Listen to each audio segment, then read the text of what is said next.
Yo, what's up? Assalamualaikum warahmatullahi wabarakatuh. Sahabat-sahabatku yang dikasih oleh Tuhan kita Allah.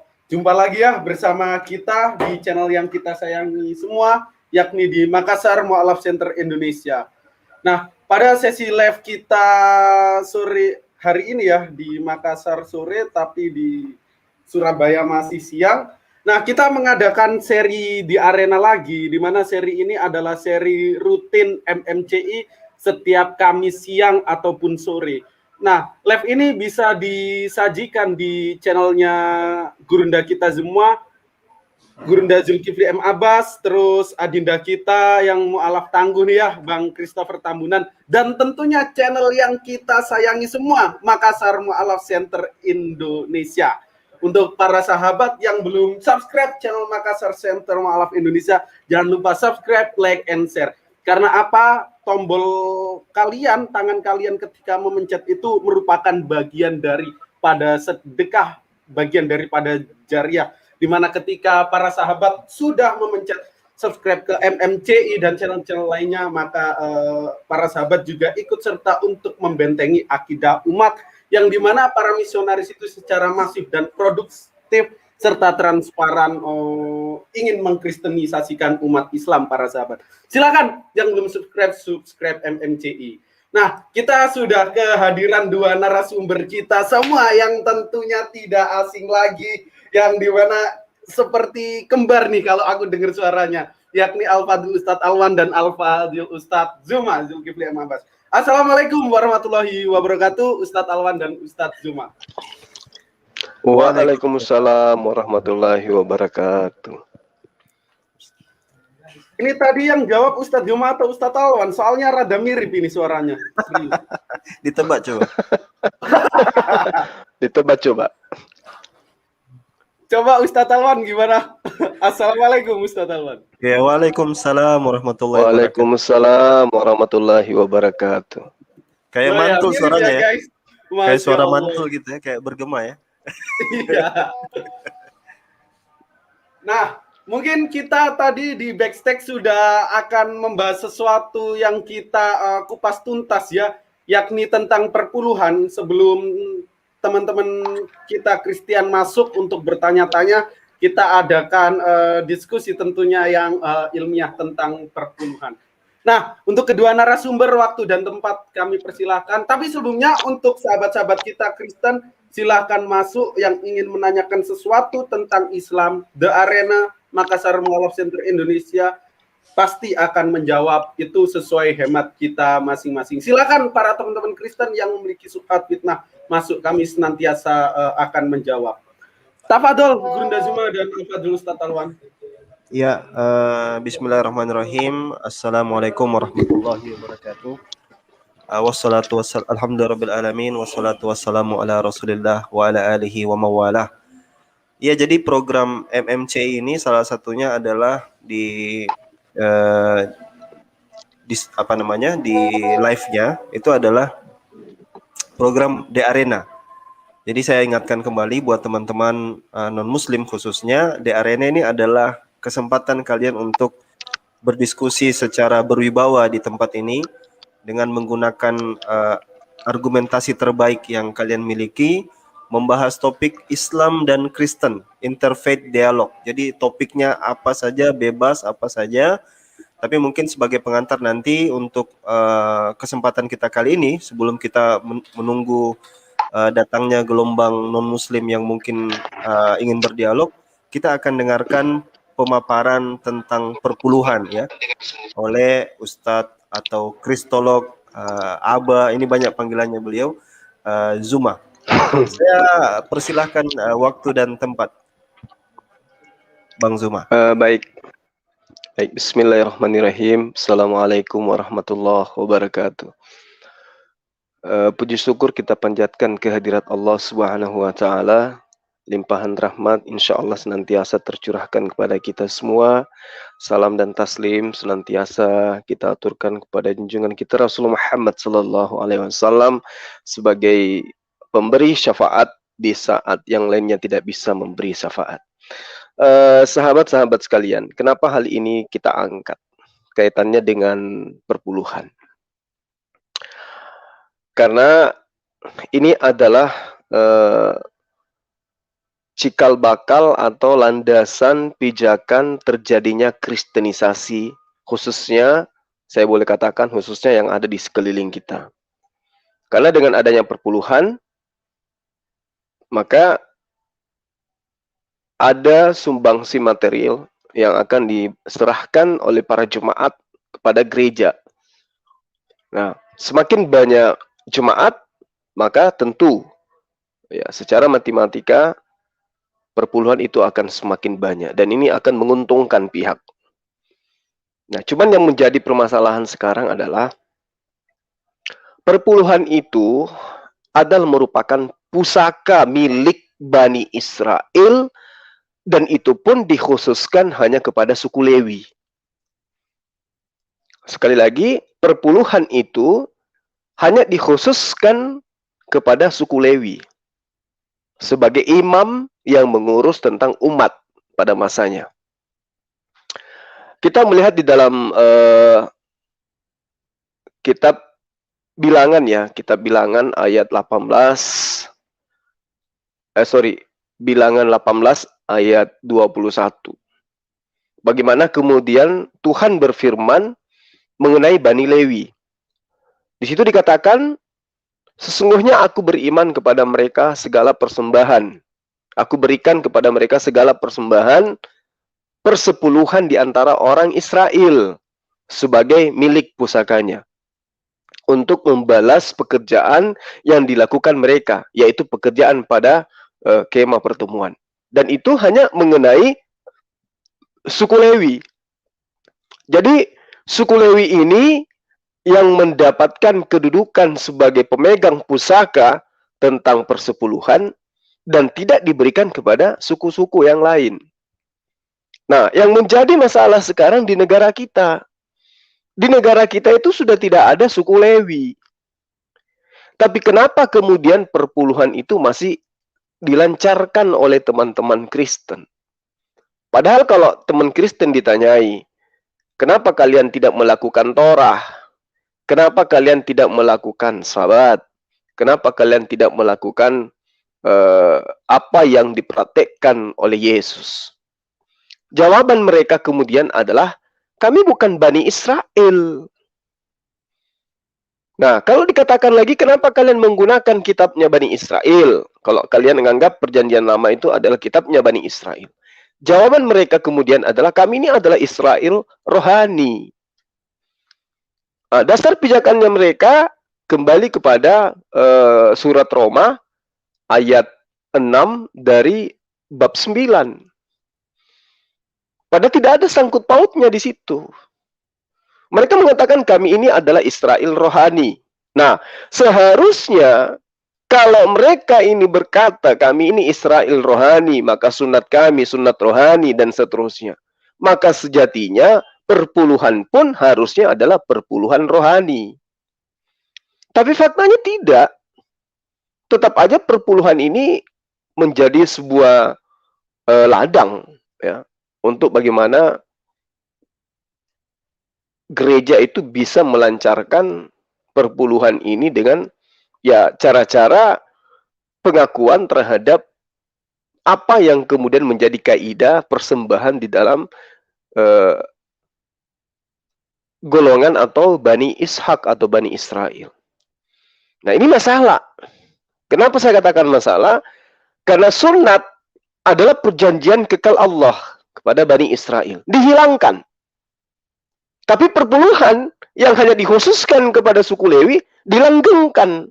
Inilah makanya saya katakan bahwa ketika sahabat Kristen itu mengatakan Yesus itu adalah menggenapi hukum Taurat, maka saya berani mengatakan Paulus itu mengganjili hukum Taurat. Dia ganjilkan sesuatu yang sudah digenapi. Kalau Yesus adalah penggenapan hukum Taurat, artinya bahwa Yesus datang tidak melenyapkan, tidak menghilangkan, tapi menyempurnakan. Tapi Paulus tidak menggenapi, malah mengganjili. Yang tadinya haram ketika digenapi oleh Yesus berubah menjadi halal di dalam pengajaran Paulus. Nah, ini kaitannya dengan perpuluhan. Kalau sahabat Kristen ditanya, ada tidak dalilnya yang menjadi dasar legalitas Anda mengajarkan ya pungut persepuluhan kepada jemaat. Anda bukan suku Lewi dan penyetor daripada perpuluhan itu bukan dari Bani Israel. Jadi apa dasarnya kemudian? Nah, saya kira ini penting untuk diperbincangkan karena ini berkaitan dengan kemaslahatan. Demikian sementara. Masya Allah, terima kasih Gurunda Zuma atas pemaparan serta preambelnya ya, yang tentunya berdasarkan data dan fakta yang ada. Nah, sebelum ke Ustadz Alwan, saya sapa dulu Penatua Translator. Assalamualaikum warahmatullahi wabarakatuh, Penatua Translator. Waalaikumsalam warahmatullahi wabarakatuh. Pak Pendeta Abednego, Gurunda Zuma, Akhina Awan, dan mu'alaf kita yang paling unyu ini, Akhi Yusuf. Assalamualaikum warahmatullahi wabarakatuh. Ya mujahidin. Assalamualaikum warahmatullahi wabarakatuh. Waalaikumsalam warahmatullahi wabarakatuh.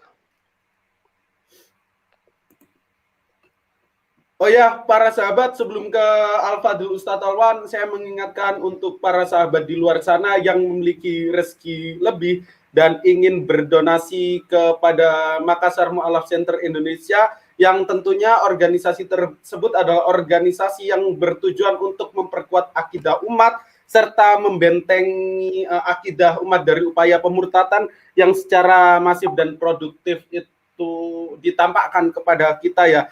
Bisa donasi di nomor rekening Bank BTN, kode bank 200, nomor rekening 04 kali 4013 03 kali 17173. Seperti yang termaktub di dalam running text. Nah, selanjutnya untuk Al-Fadhil Ustadz Alwan, tafadhol.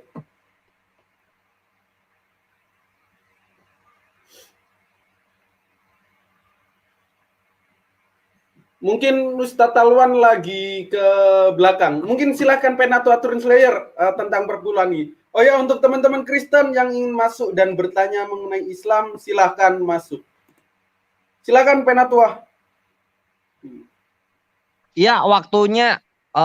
Terima kasih Pak Pendeta. Ini nambahin yang Gurunda Zuma aja, hanya mempertegas bahwasanya memang benar perpuluhan itu hanya untuk Yahudi, bangsa Yahudi kepada Lewi. Karena Lewi ini tidak memiliki tanah pusaka seperti bani-bani yang lain ya.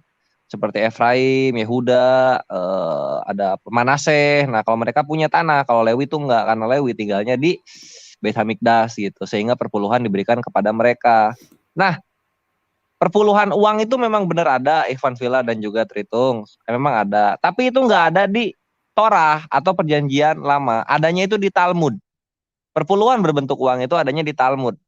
Jadi aturan kalau misalnya gereja yang kalian non-Israel ini mau narik perpuluhan secara Yahudi, aturan itu jagung, beras, gandum di dalam gereja itu. Bukan duit ya. Bukan duit. Gitu loh. Makanya pelajari perjanjian lama supaya paham. Supaya kalian tidak terbodohi dan dibuai oleh orasi-orasi yang khas-khas Yunani gitu. Karena Yahudi ngumpulin perpuluhan itu bentuknya adalah hasil pangan. Gitu loh, my brethren. Tritungs. Sekian mungkin tambahan dari Penatua. Tafadol Pak Pendeta, aku kembalikan.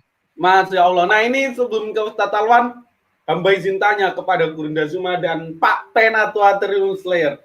Apakah perpuluhan itu berlaku untuk Bani Batak, Bani Jawa, Bani Melayu ini? Gurunda gimana tuh Gurunda? Pertanyaan yang sangat menarik ya, karena memang ya suara saya nggak kedengaran. Tadi ke-mute soalnya. Tafadol sekarang udah dengar Gurunda, tafadol. Baik.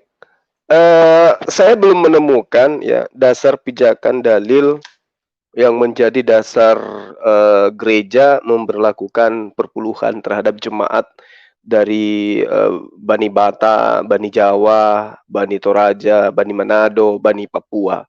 Belum ada dalilnya. Karena yang tertuang kemudian di dalam perjanjian lama ya, itu hanya pusaka yang dimiliki oleh suku Lewi. Di antara 12 suku dari anak Yakub itu, satu di antaranya dikhususkan untuk menjadi seorang imam yang mengurusi tentang keagamaan, keyakinan. Yang lainnya sibuk mengurusi tentang urusan sosial, ya tentang mencari nafkah dan seterusnya. Nah, kalau suku Lewi ini hanya mengurusi umat, maka karena itulah mereka yang ditugasi untuk menjadi pengumpul dari persepuluhan. Nah, persepuluhan juga seperti yang diterangkan oleh Adinda Slayer tadi, bahwa memang bukan berupa duit. Bahkan pernah saya berdialog ya dengan salah satu karyawan di kantor. Saya tanya, kenapa setiap hari kamu itu setiap hari ini kamu selalu pamit duluan? Alasannya karena dia masih nebeng ibadah di gerejanya orang, kata dia. Loh, kenapa bisa kayak begitu? Kenapa harus istilah nebeng, kata saya. Dia jawab, ya memang Pak, karena saya kan bayar perpuluhannya bukan di situ. Saya bayar perpuluhannya itu di asal saya. Sekarang kan saya kan pendatang di sini, jadi numpang dulu. Terus kata dia, kalau di sini saya katakan, kenapa kamu ndak pindahin aja pembayaranmu, perpuluhanmu di gereja yang sekarang, biar ndak numpang, kan kamu udah pindah dari sana. Kata dia, saya belum punya ATM. Loh, apa hubungannya? Ya, pembayaran perpuluhan di sana pakai gesek. Wow, keren kali, ku bilang. Jadi dia itu pakai ATM, berarti kan duit. Sementara perpuluhan yang ada di kitabnya Bani Israel itu ya pakai gesek berupa gitu ya. gandum. Iya. Ya, Waduh. seperti yang diterangkan oleh Adinda Slayer tadi. Jadi tidak ada dalil, ya. Jadi saya katakan bahwa perpuluhan itu alkitabiah, tetapi tidak gospelia. Itu yang perlu dipahami. Makasih. Masya Allah, sekarang ada tren menarik ya rekan-rekan. Perpuluhan itu bayarnya sekarang udah pakai gesek.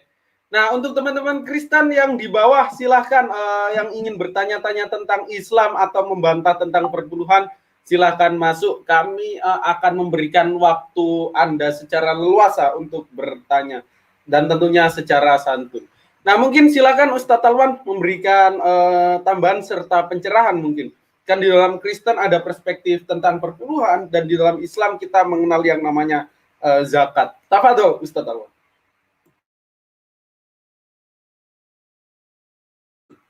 Masih di mute Ustaz Alwan.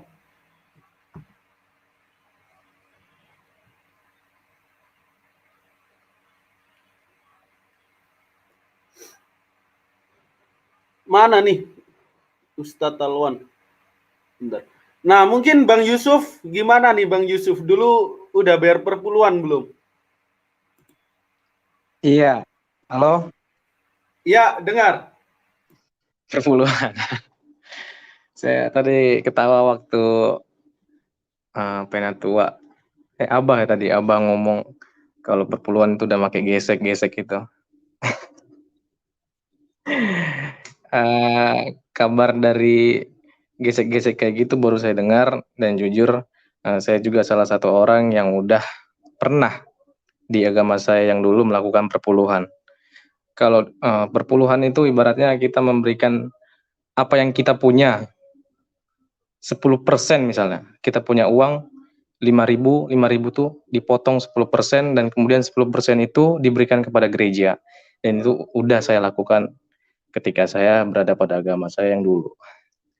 Benar yang dikatakan Abah itu, definisi dari perpuluhan dan apa saja yang sebenarnya untuk diperpuluhkan.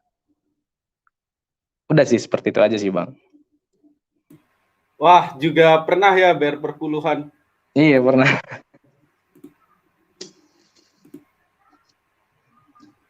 Nah, ini bentar. Ini Bang Jun Kristen atau Islam di bawah? Coba kita naikkan dulu. Selamat malam. Selamat siang. Di Ini sini saya malam. waktu itu join loh. Silakan, yang Bang. ada kenapa? Silakan. Ini saya waktu itu join loh. Masa kalian lupa sih? Oh iya, sorry. Coba ganti profil aja. Ya, ada yang mau ditanyakan? Oh iya, terkait perpuluhan itu ya, Bro Zuma kan waktu itu sudah debat ya sama salah satu pendeta di 6 bulan lalu. Judulnya bongkar habis perpuluhan gereja adalah modus. Yang katanya untuk bangsa apa?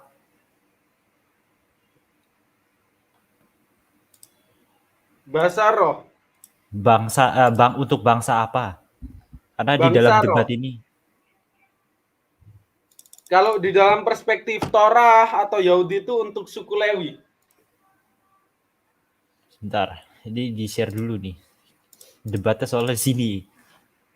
Nih lihat ya, nih, up dong. Nah ini nih, bongkar habis perpuluhan gereja dalam modus. Saya lupa di mana.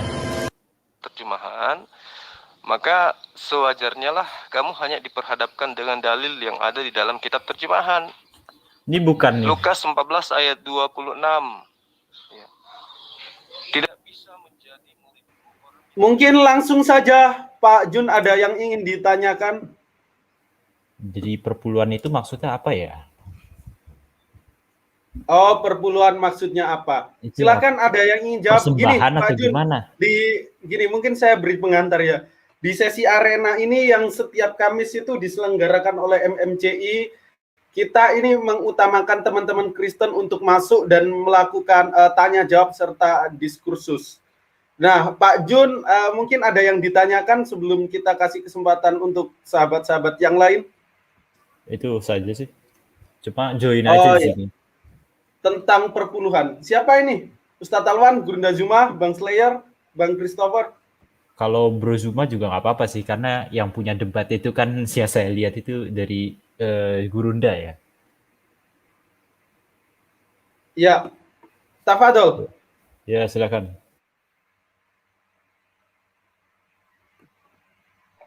Ya, halo.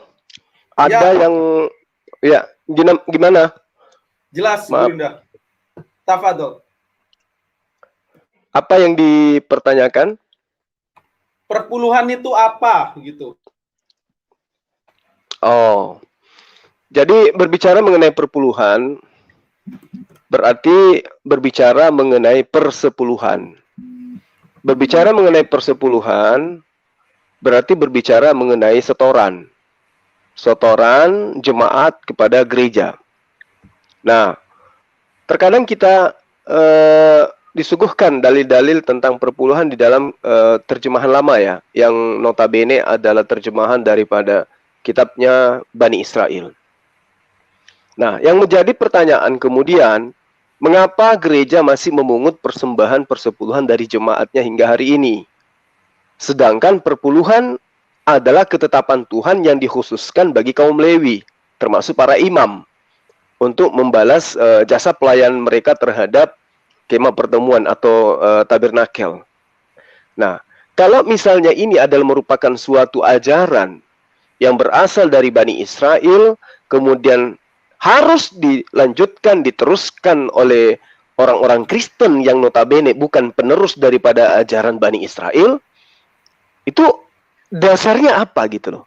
Dalam kitabnya orang Kristen Perjanjian Baru itu dasarnya apa yang menjadi pijakan yang kemudian dijadikan sebagai standar bahwa itu adalah merupakan sebuah hal yang utama di dalam hubungan antara gembala dengan jemaat. Nah, ini sampai hari ini juga kita belum mengerti. Sampai hari ini juga belum ada teman Kristen yang bisa menyatakan ini loh legitimasi daripada perpuluhan di gereja, ini loh dasarnya. Kita tidak pernah menemukan data yang akurat bahwa layaknya mereka diajarkan menyembah kepada Yesus dan itu adalah kewajiban bagi Kristen. Nah, kewajiban untuk perpuluhan yang berasal daripada aturan main tentang persembahan jemaat kepada imam yang ada pada Bani Israel itu ada memang di dalam kehidupan keagamaan Bani Israel. Nah, ini Bani Kristen ini asalnya dari mana tuh ambil perpuluhan? Mungkin ada yang bisa menjawab atau menyangga daripada apa yang saya paparkan. Silakan. Izin share screen. Saya nemu website itu yang mungkin bisa dipertanyakan kali. Ya, silakan. Nih, jadi udah di-share nih. Nah, ini Bro Zuma nih. Apa kata Yesus tentang perpuluhan? Waspadalah memberi secara rahasia. Ya, sisanya ini PL ya. Ya, dalilnya di mana tuh? Ini udah di-share nih. Kata Yesus tentang perpuluhan. Saya menggunakan HP jadul jadi nggak bisa terlalu melihat. Dalilnya Matius 6 ayat 1 sampai 4. Iya. Apa katanya di dalam? Ya, waspadalah dalam memperhatikan itu. Bentar. Cari ya, Matius 6 1 sampai 4. Ingatlah, jangan kamu melakukan kewajiban agamamu di depan orang supaya dilihat mereka, karena jika demikian kamu tidak beroleh upah dari Bapamu yang di sorga. Nah, itu ayat 1. Ayat 2, jadi apabila engkau memberi sedekah, janganlah engkau mencanangkan hal itu seperti yang dilakukan oleh orang munafik di rumah-rumah ibadat di lorong-lorong supaya mereka dipuji orang.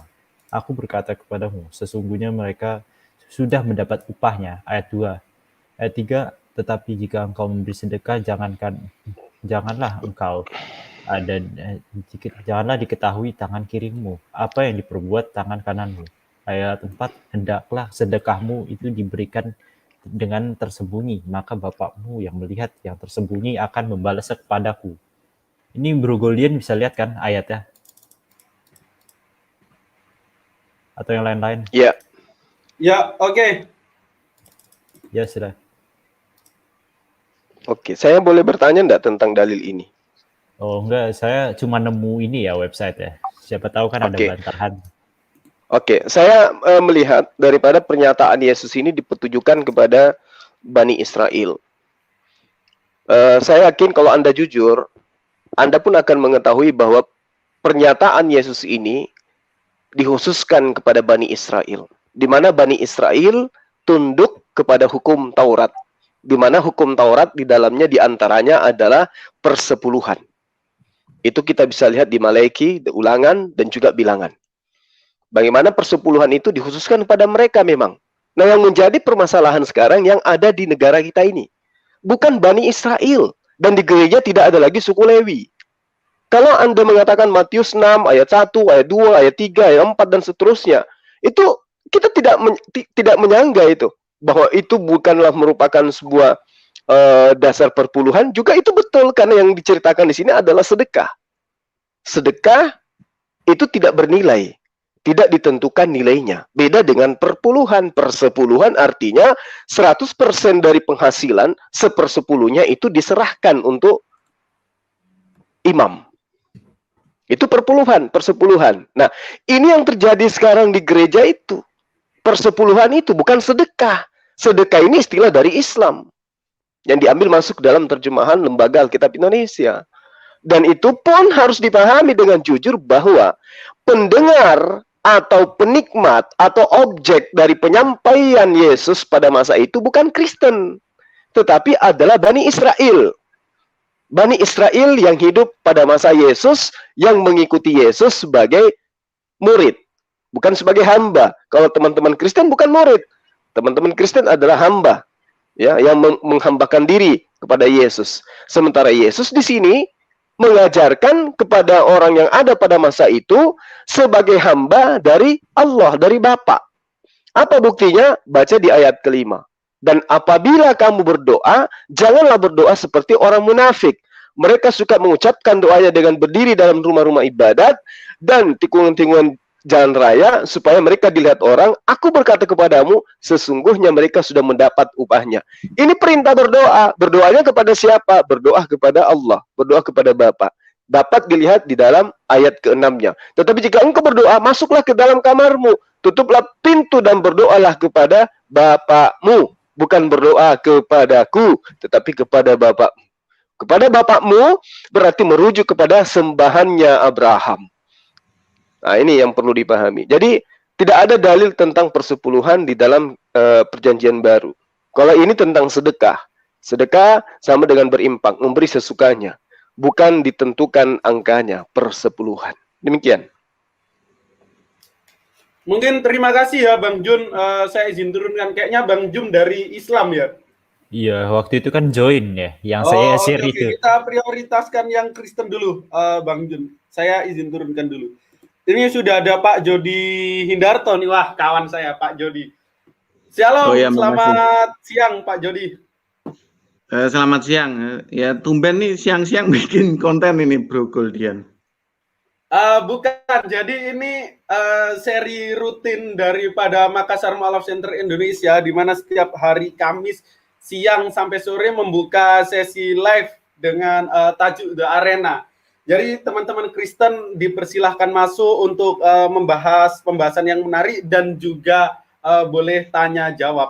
Sebelumnya terima kasih Pak Jody sudah hadir. Nah, mungkin saya ingin tanya perspektif daripada Pak Jody tentang perpuluhan nih, gimana nih selaku Kristen juga. Silakan Pak Jody. Oh gitu, ini tentang perpuluhan ya?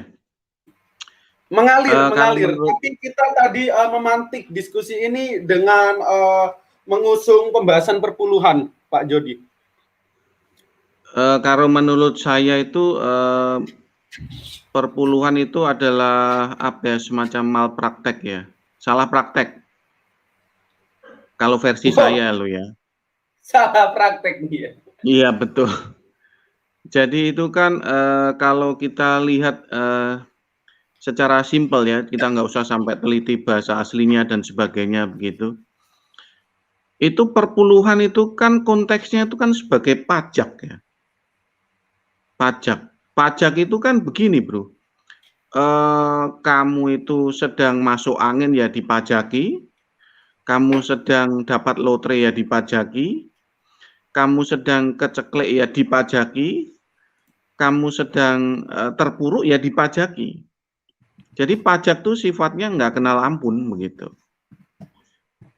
Artinya itu istilahnya gebiah uyah begitu. Dan ajaran perpajakan semacam itu tuh tidak kenal di dalam ajaran Yesus, itu nggak ada begitu. Kalau itu diajarkan Yesus itu ya saya sudah murtad sejak dari dulu bro. Begitu. Karena apa? Ajaran perpajakan itu tidak memiliki nilai-nilai spiritual di dalamnya.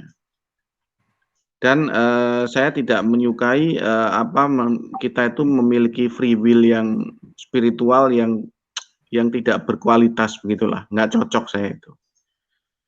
Nah sehingga saya bisa simpulkan bahwa itu adalah malpraktek. Karena kalau kita lihat di dalam perjanjian lama, perpuluhan itu memang sifatnya tuh nation building gitu, bangunan sebuah negara teokrasi begitu. Nah ini nggak bisa diterapkan dalam suatu doktrin yang sifatnya itu pemuridan atau talmidin begitu. Ini lucu sekali, konyol begitu. Kalau ini diterapkan itu ya jadinya ya guru-guru yang menghimpun komunitas talmidin itu ya kaya raya. Jadi yang satu itu konteksnya itu adalah nation building ya di dalam perjanjian lama. Lalu bagaimana mungkin itu diimplantasikan dalam suatu konteks pemuritan ala Yesus begitu. Ini jelas malpraktek bagi saya itu perpuluhan begitu. Tapi kan yang namanya kita sebagai pengkhotbah dan sebagainya itu kan yang namanya gocek kiri, gocek kanan ayat itu kan itu gampang sekali lah. Apalagi Anda bergelar apa ya S1, S2, S3, STLR begitu. Lalu kemudian memakai jas yang harganya ya 16 juta, 18 juta begitu. Lalu kemudian punya mobil ya seharga 5 miliar begitu. Ya, apa yang Anda katakan jangankan Anda mengutip firman Tuhan. Ya, andaikan Anda tiba-tiba pengen kentut begitu dan dut keluar begitu, maka tepuk tangan itu tetap membahana. Jadi nggak usah kita tuh istilahnya bilang itu, oh itu memakai kok ayat firman Tuhan. Pakai kentut pun sebetulnya tetap akan mendapatkan applause, mendapatkan tepuk tangan, dan tetap mendapatkan pujian. Begitu. Mengapa? Karena yang menyampaikan itu suatu tokoh yang memiliki karisma, begitu. Ya, jasnya saja 18 juta rupiah, begitu. Mobilnya aja 5 miliar, begitu. Jadi perpuluhan itu dapat disimpulkan memang adalah suatu malpraktek ya di dalam dunia kekristenan. Tapi ya apa boleh buat ya, Kita nggak bisa berharap dengan orang-orang Kristen yang ada begitu ya. Kenapa begitu? Doktrin yang paling mendasar ya. Doktrin yang paling mendasar gitu, silogisme 1+1+1 aja sulit untuk dipahami, apalagi hal-hal yang eksegesis tentang perpuluhan ya, tidak usah banyak berharap. Jadi intinya saya sebagai orang Kristen ya menikmati yang ada dan istilahnya yang penting pokoknya kita kul-kul saja sesama apa namanya, sesama kontainer gitu, sesama YouTuber begitu. Gitu aja Bro Goldian. Terima kasih Pak Jody ya atas statementnya yang tentunya ini kontroversial banget ya. Perpuluhan itu adalah malpraktek. Artinya itu adalah tradisi turun-temurun sampai sekarang itu yang salah ya, tetapi tetap dilakukan ya. Oh iya, jadi kan itu perpuluhan kan kalau di dalam perjanjian lama itu tujuannya untuk nation building atau perpajakan. Jadi perpajakan begitu. Ya enggak apa-apa gitu. Tapi kan kalau yang namanya perpajakan kan untuk kemaslahatan seluruh bangsa Israel begitu. Tatanannya kan begitu. Ya, berbeda dengan yang namanya sebuah komunitas yang memiliki guru dan talmidin begitu. Konteks Yesus itu adalah pemuritan, ya 12 para rasul dimuridkan lalu memuridkan lagi. Lah kalau perpuluhan diterapkan itu ya gurunya pasti kaya raya begitu. Gurunya ya pasti akan bisa mengendalikan uang yang sangat besar jumlahnya. Karena pengajaran Yesus itu bukan untuk nation building ya. Pengajaran Yesus itu untuk komunitas kecil, untuk eklesia. Begitu, untuk orang-orang yang sederhana, orang-orang yang simple. Jadi tidak ada doktrin untuk sebuah nation building atau sebuah syariah begitu. Itu tidak kita temukan di dalam nilai-nilai kekristenan gitu untuk memungut perpuluhan diterapkan di dalam konteks pemuridan. Gitu Mas Goldian. Oke, terima kasih Pak Jody. Ada tanggapan dari sahabat-sahabat kita Muslim yang hadir di sini? Silakan. Halo. Ya. Halo. Bapak ini agamanya agama apa kalau boleh tahu ya? Saya Kristen, Pak. Kristennya Kristen dari suku apa, Pak? Wong Jawa. Oh, gereja Jawa ya? Oh, bukan. Saya gerejanya karismatik, Pak. Oh, berarti Bapak secara nggak langsung menyampaikan bahwasannya benar itu sebuah malapraktik ya? Iya, kekeliruan praktek. Iya, karena orang Yahudi saat ini pun udah tidak memberikan persepuluhan, sudah dianggap ilegal. Lagi pula bait suci di Yerusalem itu udah dihancurin pada tahun 70 Masehi oleh bangsa Romawi yang lalu. Otomatis hingga saat ini tidak ada satupun imam Lewi yang bertugas kan. Betul, ya. Betul sekali. Nah, namun ya seperti itu, di mana kesalahan terus dilanjutkan. Ini yang nggak benar. Tapi itu kesalahan yang enak, Pak. Kesalahan yang enak, betul sekali. Karena maksiat itu tidak ada yang nggak enak. Enak bagi para pendeta-pendetanya Pak Jody kalau itu. Iya, maksiat itu semuanya enak.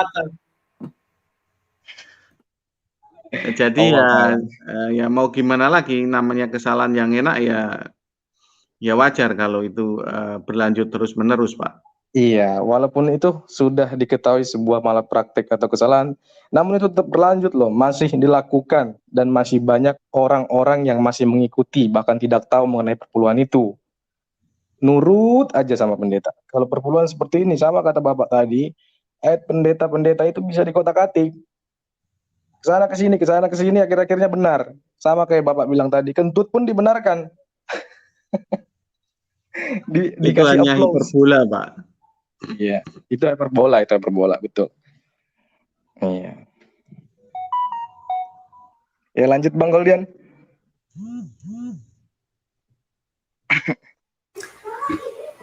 Assalamualaikum. Aduh. Iya, suara saya kedengaran nggak nih?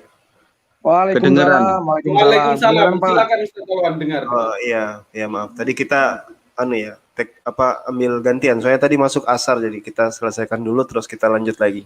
Jadi sekilas tadi sudah disampaikan Bang Zuma, adik saya Yusuf, Pak Jody. Sepertinya kita dalam satu room ini sepakat ya, bahwasanya persepuluhan itu sejatinya memang sudah tidak berlaku lagi. Ya, dengan berbagai alasan yang dipaparkan tadi semuanya. Meskipun kita dapati memang ya obral dalil di dalam kalangan gereja itu masih kerap kali dilakukan. Yang coba juga untuk membantah apa yang disampaikan barusan tadi itu. Jadi mereka meyakini bahwasanya persepuluhan itu adalah perintah yang tetap berlaku sampai sekarang gitu. Jadi karena ya berdalilkan bahwa ya memang agak-agak kayak cherry picking ya, kayak kalau itu manfaat buat mereka diambil. Misalnya kayak persepuluhan ini mereka ngambilnya itu di Yesaya dan Matius misalnya tentang sabda dan perintah Tuhan itu tidak pernah berubah, artinya kekal selamanya. Jadi ayat itu diambil gitu untuk membenarkan perpuluhan. Ada banyak juga ayat-ayat yang lain diambil bahwa Yesus sendiri membayar perpuluhan di dalam Lukas itu kalau nggak salah. Tapi kan semua sudah serba jelas ya kalau kita melihat dari sisi praktek. Ya kalau saya sendiri lebih melihat dari sisi fungsional. Apakah perpuluhan yang diambil itu kebanyakan itu benar-benar dilakukan sebagaimana yang biasa dilakukan untuk orang-orang Lewi tadi? Apakah itu untuk kesejahteraan orang banyak ataukah untuk pribadi-pribadi? Fakta di lapangan itu kita bahkan punya atau bukan kita punya, kita bahkan melihat deretan dari pendeta-pendeta yang luar biasa kayanya ya dari hasil perpuluhan itu. Jadi memang sangat banyak sekali. Satu hal yang ingin saya berikan penetrasi dan ini membuka wawasan kita, termasuk juga mungkin untuk Pak Jody gitu, Pak Jody. Posisi daripada syariat yang dibawa oleh yang ada di dalam Torah Perjanjian Lama, sejatinya itu seperti apa? Kalau Pak Jody tadi mengatakan, oh iya itu perpuluhan itu malpraktek. Apakah itu dasarnya karena memang Taurat itu sudah tidak diberlakukan lagi? Tapi kenyataannya kan yang kita dapati adalah kerap kali ada yang menganggap Taurat itu sudah tidak dipakai, tapi ada yang mengatakan Taurat itu masih dipergunakan. Ya kita anggaplah misalnya Advent hari ke-7 kan masih mengikuti aturan-aturan dari Taurat ya. Nah, dikotomi atau perbedaan ini kalau menurut Pak Jody seperti apa? Sebelum nanti kita perlebar diskusinya. Kalau menurut Pak Jody seperti apa? Kalau kita bergema, Pak. Halo? Yusuf di mute dulu deh. Ya. Oke. Silakan. Kalau kita baca di dalam Perjanjian Lama itu kan Israel itu kan teokrasi, Pak. Teokrasi. Jadi Yahweh itu sebagai sesembahan sekaligus pembuat undang-undang atau hukum. Jadi gitu.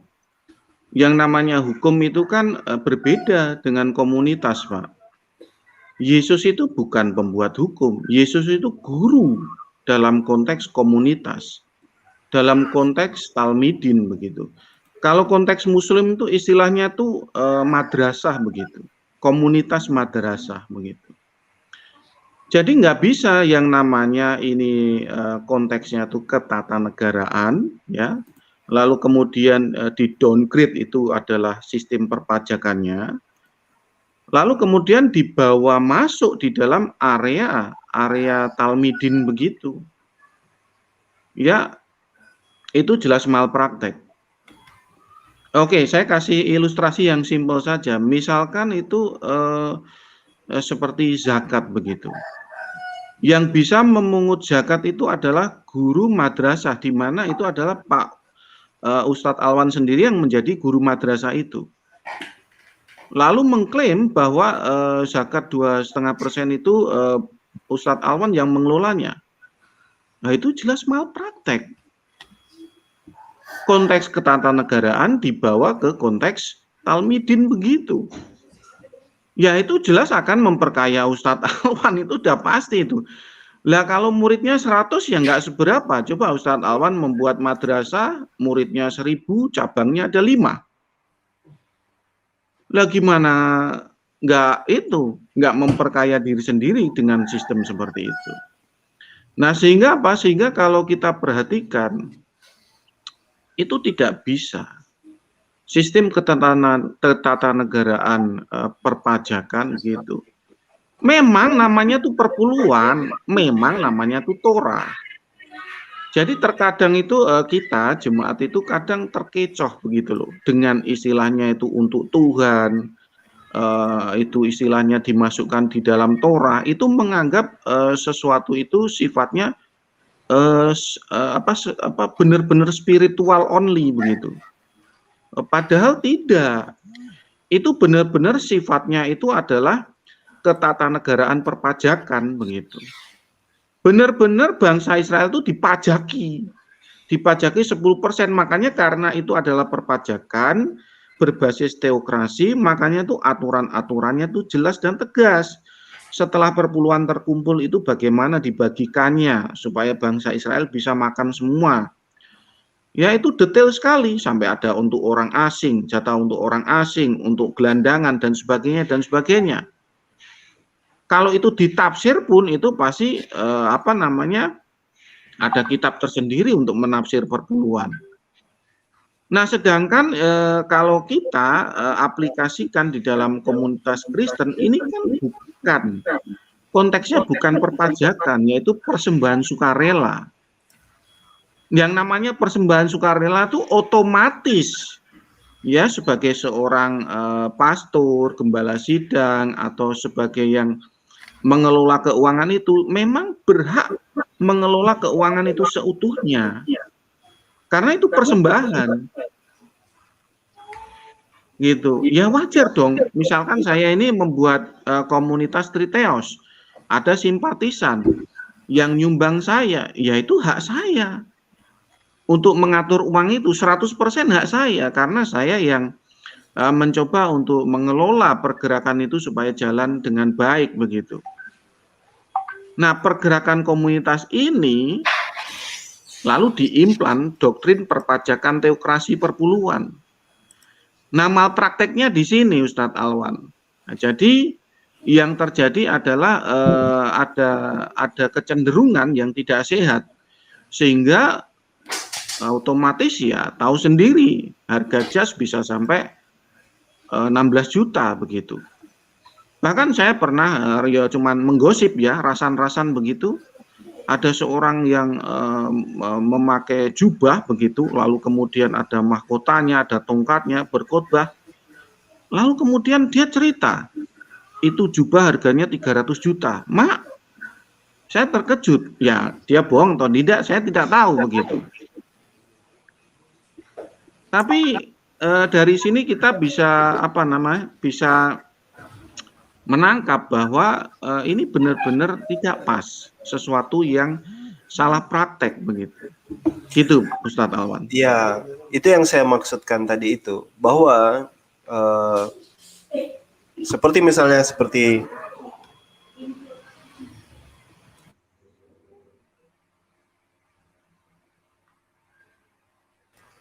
halo, oke. Halo. Ya, siap. Oke, dengar.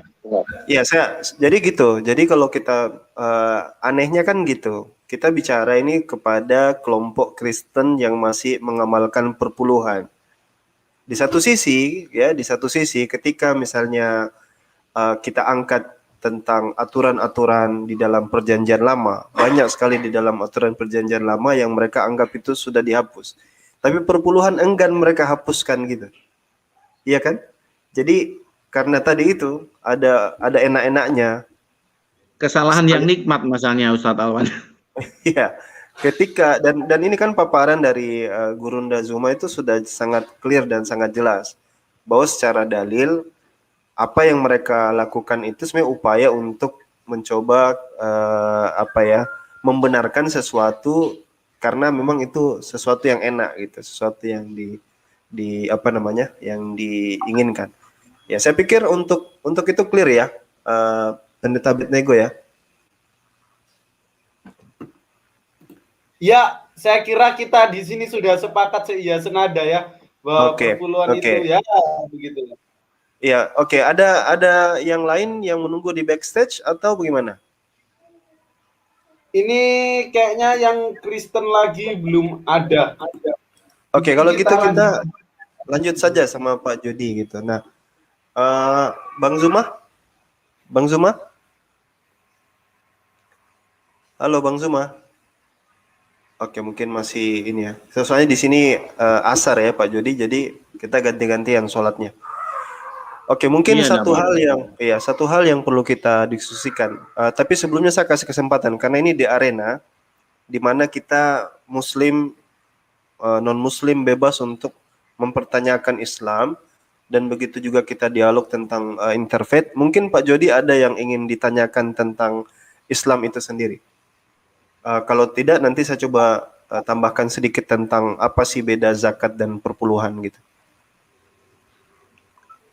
Saya terus terang aja, yang pertama ya kurang tertarik membahas konteks zakat atau perpuluhan begitu, karena saya kan kalau debat selalu platformnya itu adalah itu Trinitas itu Pak Ustadz Alwan. Oh, oke, siap. Tapi misalkan ya, misalkan dalam konteks ini, konteks zakat ini ya, saya mau ditanyakan begitu. Kira-kira peluang fraud gitu di dalam pengelolaan zakat itu tetap ada atau susah atau mudah begitu untuk peluang fraudnya di dalam zakat itu, kecurangan di dalam penyaluran zakat. Itu yang saya pengen tahu, Ustaz. Oke. Nanti mungkin saya jelaskan sedikit, lalu kemudian kita perlebar ke konsep Trinitas yang Pak Jody tadi katanya lebih interest ke arah situ. Tapi kalau bisa jangan sekarang, Ustaz Alwan. Saya mesti nganter putri saya les ini habis ini. Oh, siap Pak Jody. Itu malam aja, pokoknya ini diskusi malam aja, enggak apa-apa. Ya, ini live arena ini kita adakan setiap hari Kamis, Pak. Mungkin siang, mungkin sore gitu. Jadi hanya seminggu sekali. Khusus saya gitu dengan Bang Zuma ya. Nanti mampir lagi kalau misalnya minggu depan atau apa. Jadi kalau kita bicara tentang apakah mungkin terjadi itu apa namanya itu fraudnya di mana? Ya, fraud di dalam pengelolaan dana zakat. Saya sendiri itu lama ya di salah satu badan amil zakat nasional, tapi di daerah bukan di pusat. Dan saya katakan dengan tegas bahwa kemungkinan itu ada, ya pasti itu. Seperti itu, kemungkinan itu ada, meskipun secara aturan di dalam agama itu sudah menjelaskan dengan sangat clear gitu. Nah, misalnya kalau kita bicara tentang pembagiannya, ya pertama amil zakat itu sudah dapat bagian, artinya yang melaksanakan penyaluran bantuan itu, penyaluran zakat itu, karena kan pasti di sana ada transportasi, ada tenaga. Amil zakat itu sudah dapat bagian. Kemudian 8 asnaf itu sudah dibagi semua kan, ada Ibnu Sabil, ada yang gharimin, ada yang fakir miskin, yang dan lain-lain. Ada 8 asnaf yang dijabarkan di dalam zakat itu sendiri. Tapi namanya manusia, ya, namanya manusia ini kan ada berlaku di semua agama atau di semua daerah bahkan, bahwa ada saja yang memanfaatkan peluang-peluang itu. Tapi secara maksudnya mungkin secara disengaja itu motifnya pasti motif pribadi. Jadi dia bukan kelembagaan ya, bukan satu kelembagaan yang ayo kita, itu sangat jarang sekali atau hampir mungkin tidak pernah, karena pasti dikontrol kan. Ketika lembaga atau badan itu pasti selalu dalam bentuk suatu suatu lembaga yang formal, bukan lembaga yang non formal gitu. Bukan lembaga perorangan. Zakat itu harus dikelola oleh amil zakat yang ditunjuk, yang diberi nama UPZ, unit pengumpul zakat. Diberikan SK itu dari Basnas langsung atau bisa jadi dari Kementerian Agama. Jadi tidak setiap orang itu bebas ambil zakat, tidak ada. Pasti ada panitia di situ yang melakukan itu. Jadi kalaupun misalnya ada kecurangan atau apa, itu paling dilakukan oleh oknum. Ya. Tahu-tahu misalnya kita mungkin kalau kita anggap mungkin ada bendahara yang terfitnah, ya, dia ngambil hak yang bukan haknya gitu. Ya, dia mengatasnamakan dia ambil zakat, misalnya dia ngambilnya lebih. Itu bisa saja terjadi. Kemudian juga kadang-kadang kita dapati juga ada yang seharusnya zakat itu diberikan kepada yang betul-betul fakir dan betul-betul miskin, malah diberikan kepada keluarganya misalnya, kepada orang terdekatnya. Jadi ada nepotisme juga. Nah, inilah mungkin kendala-kendala yang dihadapi. Tapi secara asnaf pembagian itu kan semua sudah sangat jelas sekali. Terima kasih Ustadz Alwan buat penjelasannya. Nah, bagus. Sama-sama Pak. Jadi Pak, Pendeta Abednego? Sekali sih. Kekanak-kanakan tahu. Ini Goldian. Ya. Oke, saya kira cukup ya. Mungkin gimana? Ada lagi yang mau dinaikkan? Atau mungkin kita kasih kesempatan Muslim lagi kalau memang nggak ada yang non Muslim. Satu-satu. Kalau kita turunkan Pak Jody. Terima kasih banyak Pak Jody sudah mampir. Kapan-kapan mampir lagi. Saya pamit dulu ya. Mau nganterin nanti malam Pak Jody. Thank you atas waktunya. Oke, terima kasih ya, matur nuwun. Ya. Ya, sami-sami. Monggo. Ya. Ini juga sudah ada Bang Along Channel. Selamat siang. Assalamualaikum. Halo, assalamualaikum. Waalaikumsalam warahmatullahi wabarakatuh. Macam rasa nak mimpi masuk Zoom ni bang. Ya bangunlah. Semoga sehat-sehat Kalau semua. channel- Aku ikut nyimak je. Channel Bang Kismet itu siapa ya punya ya? Kismet. Iya, Bang Kismet. Tak tahu. Moga Abang Zulkifli M. Abbas sehat selalulah. Amin. Salam. Ini kok pasti. live juga. Salam dari Malaysia. Assalamualaikum. Waalaikumsalam warahmatullahi wabarakatuh. Silakan Bang Along mau sapa menyapa dengan Gurunda Zuma mungkin. Channel Bang Kismet itu siapa ya? Kurang tahu kan dah. Kok dia live? Live di mana? Ini konten sekarang? Wah, kurang tahu. Ini saya boleh tanya tak Abang? Nanti kita telusuri kan dah. Oke, Bang Along silakan. Ya. Tapi saya bukan menghina ke apa ni, tapi ada dekat Indon lah. Saya pun asal Lombok ah. Tapi saya sekarang duduk dekat Malaysia. Tapi nak tanya dulu, Abang tahu tak pasal itu agama Islam Watu Telu tu? Halo? Iya. Bisa diulang pertanyaannya?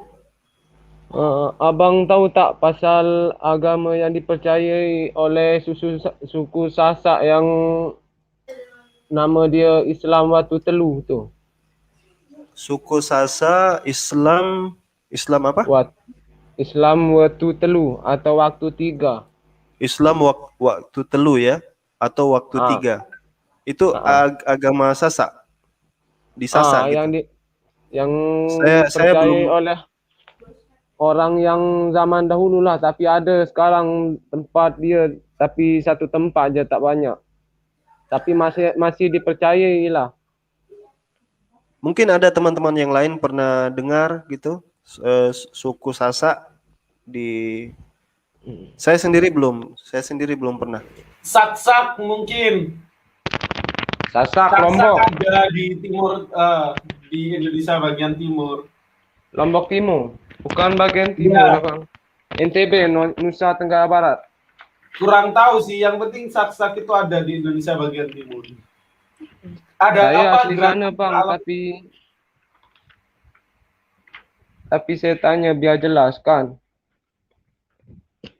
Mungkin abang tahu.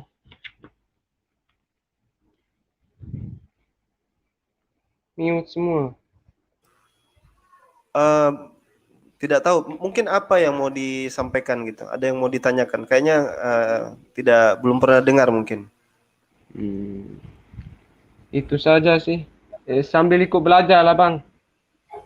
Oh iya siap, jadi intinya tadi mau tanyakan agama Sasak itu ya, agama waktu telu ya, cuman kita kayaknya belum pernah dengar ini, mohon maaf sekali. Mungkin Ustadz Zuma, Kanda Zuma pernah dengar istilah itu? Agama Sasak waktu telu? Saya juga belum pernah dengar gitu.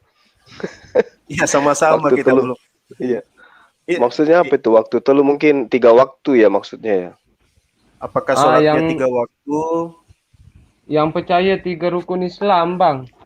Dia percaya cuma 3 rukun Islam. Membaca 2 kalimat syahadat, salat sama puasa. Saya baru dengar ini. Wah, itu berarti cuma 3 dari 5 itu. Ya, apa aja yang 3 itu? Yang kan ada 2 kalimat. Sholat, yang puasa, zakat, salat, haji. syahadat sama puasa. Zakat haji tidak? Tak ada itu bang. Waduh, Tak ada, itu. dia cuma percaya dengan 3 rukun. Mungkin abang kalau- nanti boleh cari dekat Google pun ada. Iya. Kalau seperti itu jelas tidak benar ya, karena Nabi SAW bersabda itu bunyal Islamu ala khamsin ya. Islam ini dibangun di atas 5 perkara. 5 perkara. 5 perkara ini yaitu disebutkan yang tadi itu, 5 rukun Islam itu. Membaca syahadatain ya, 2 kalimat syahadah, salat, puasa, zakat dan haji.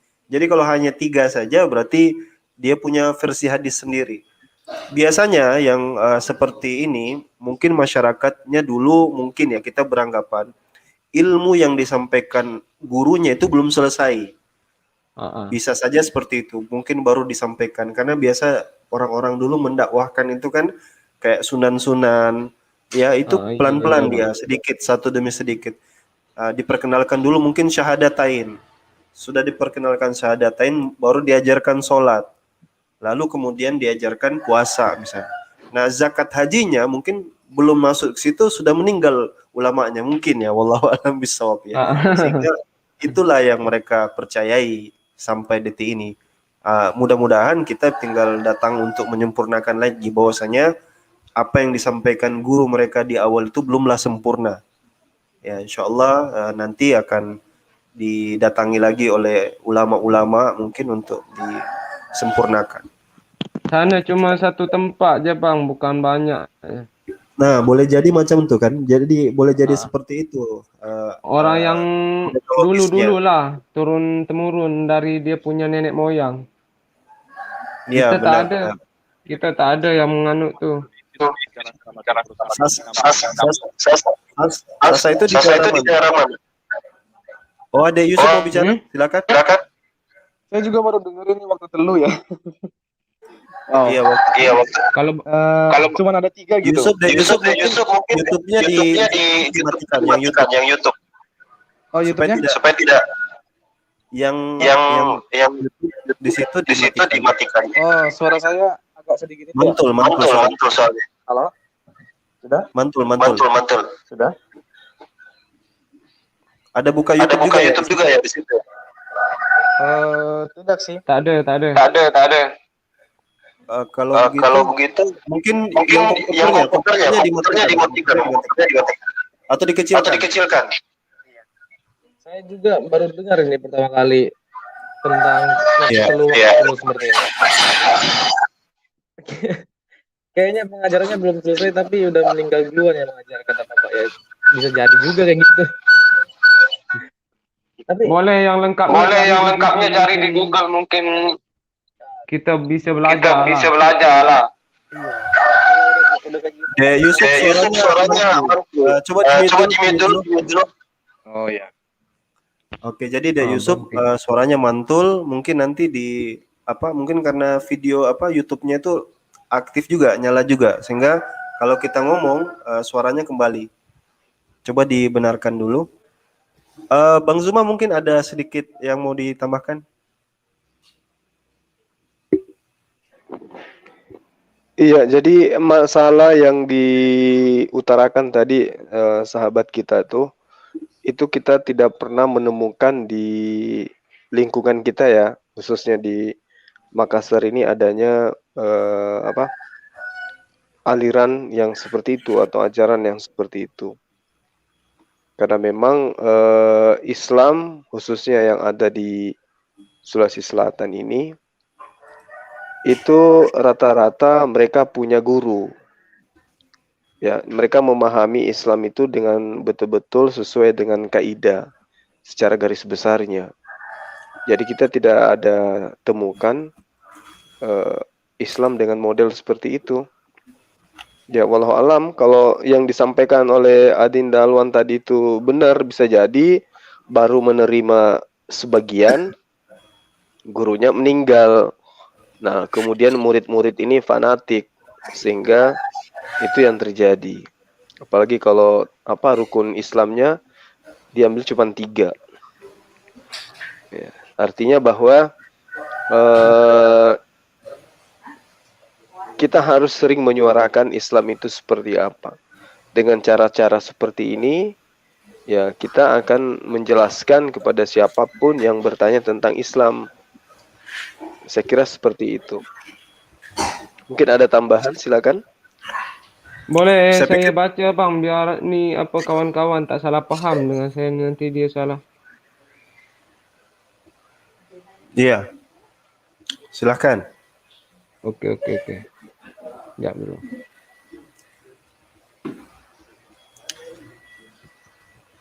Wah, keluar ya. Kita testing dulu, Yusuf. Suaranya masih mantul nggak? Iya, tes satu. Tes coba suara. Masih kedengaran. Ini Dek Yusuf mungkin pakai ini ya, pakai komputer apa pakai HP ya? Masuk di StreamYard. Pakai HP sih. Pakai HP. Yang di komputer masih nyala ya, di komputer ya?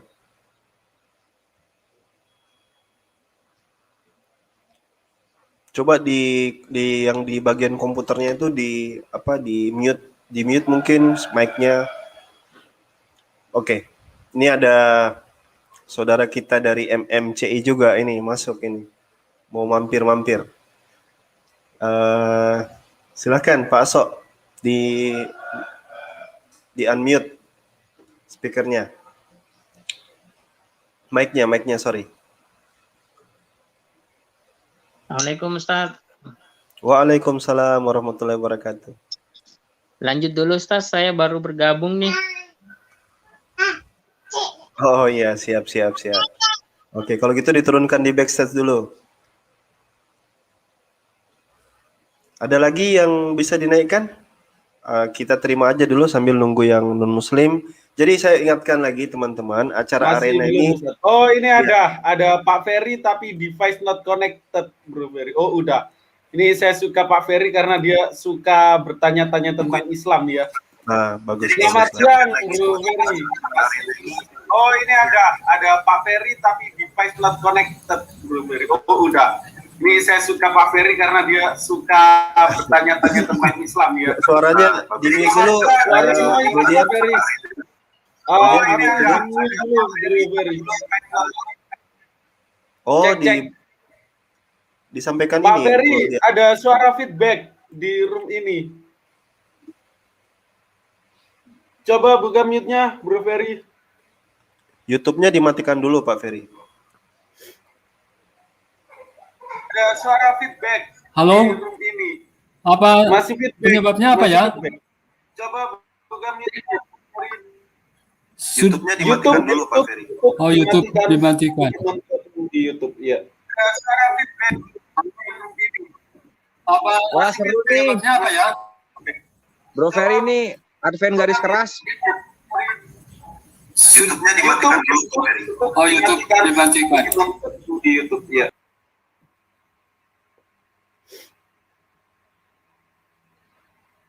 Nanti masuk lagi mungkin. Oh, ada si Advent garis keras ya, Penatua, Ferry. Betul Advent garis keras. Dia itu kalau misalnya udah menyangkut hukum-hukum di Torah, dia akan mati-matian mempertahankan bahwa kekristenan menjalankan Torah. Nah, gitu. Cuma sayangnya tadi koneksinya jelek ya. Iya, mungkin ada yang lain yang muslim mungkin yang mau dinaikkan dulu sambil menunggu yang non muslim. Ya saya ulangi ya, jadi arena ini khusus kita sebenarnya berikan ruang untuk non muslim yang selama ini bertanya-tanya tentang Islam atau ingin juga apa istilahnya menguji ya, apa istilahnya tuh, menguji apa menantang atau membuktikan, mempertanyakan kristolog muslim tentang kemampuan kristologi mereka, atau istilahnya argumentasi kristolog muslim seperti yang dipaparkan Gurunda Zuma tadi itu mau dipatahkan gitu. Nah itu silahkan, ini arenanya di sini. Jadi setiap apa yang dia ingin bantah, nah di sini ruangnya supaya terjadi dialog, terjadi kalau perlu sampai didebatkan gitu. Belum ada ya di masih nihil. Ya, mungkin linknya dibagikan.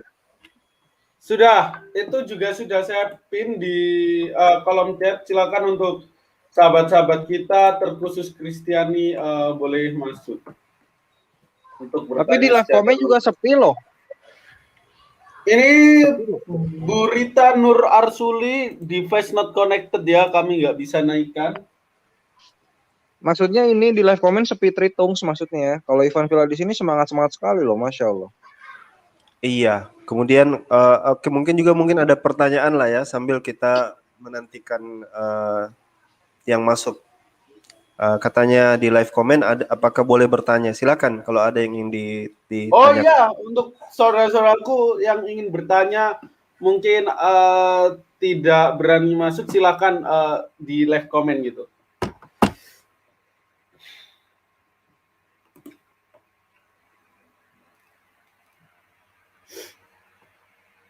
Ini Rita Nur Ar-Rasuli kita nggak bisa naikkan karena device not connected.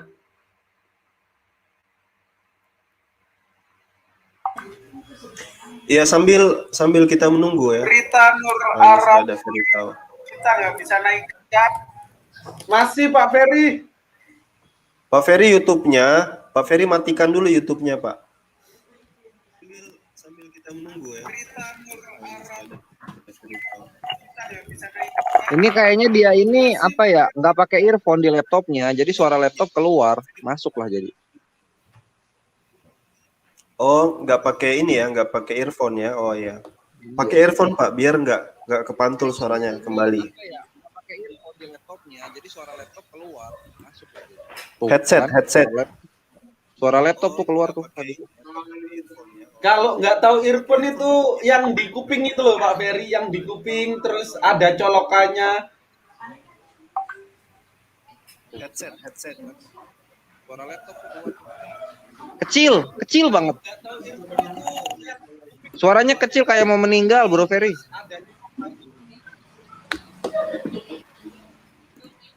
Kenapa nggak pakai HP aja sih? Biasanya juga HP.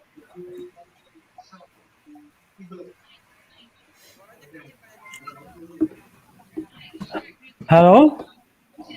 Nah, saya dengar. Lanjut. Dah, cakep lanjut. Nah, bagus. Yuk, tanya-tanya tentang Islam. Pak Ferry ini kan banyak kali. Shalom. Assalamualaikum. Ya, shalom. Selamat ya, malam, Waalaikumsalam. Pak Ferry.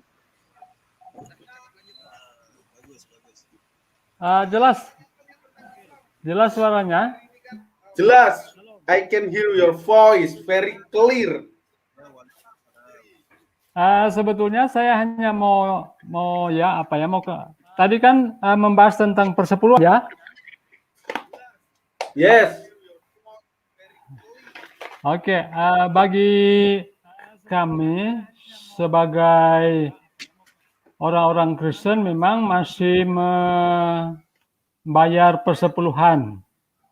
Ya, masih membayar persepuluhan. Bagi kami sebagai orang-orang Kristen memang masih Ya, lanjut Pak Ferry. Ya. Proposisinya, alasannya. Oke, alasannya kami sebagai organisasi, ya, organisasi Advent itu memang teratur keuangannya,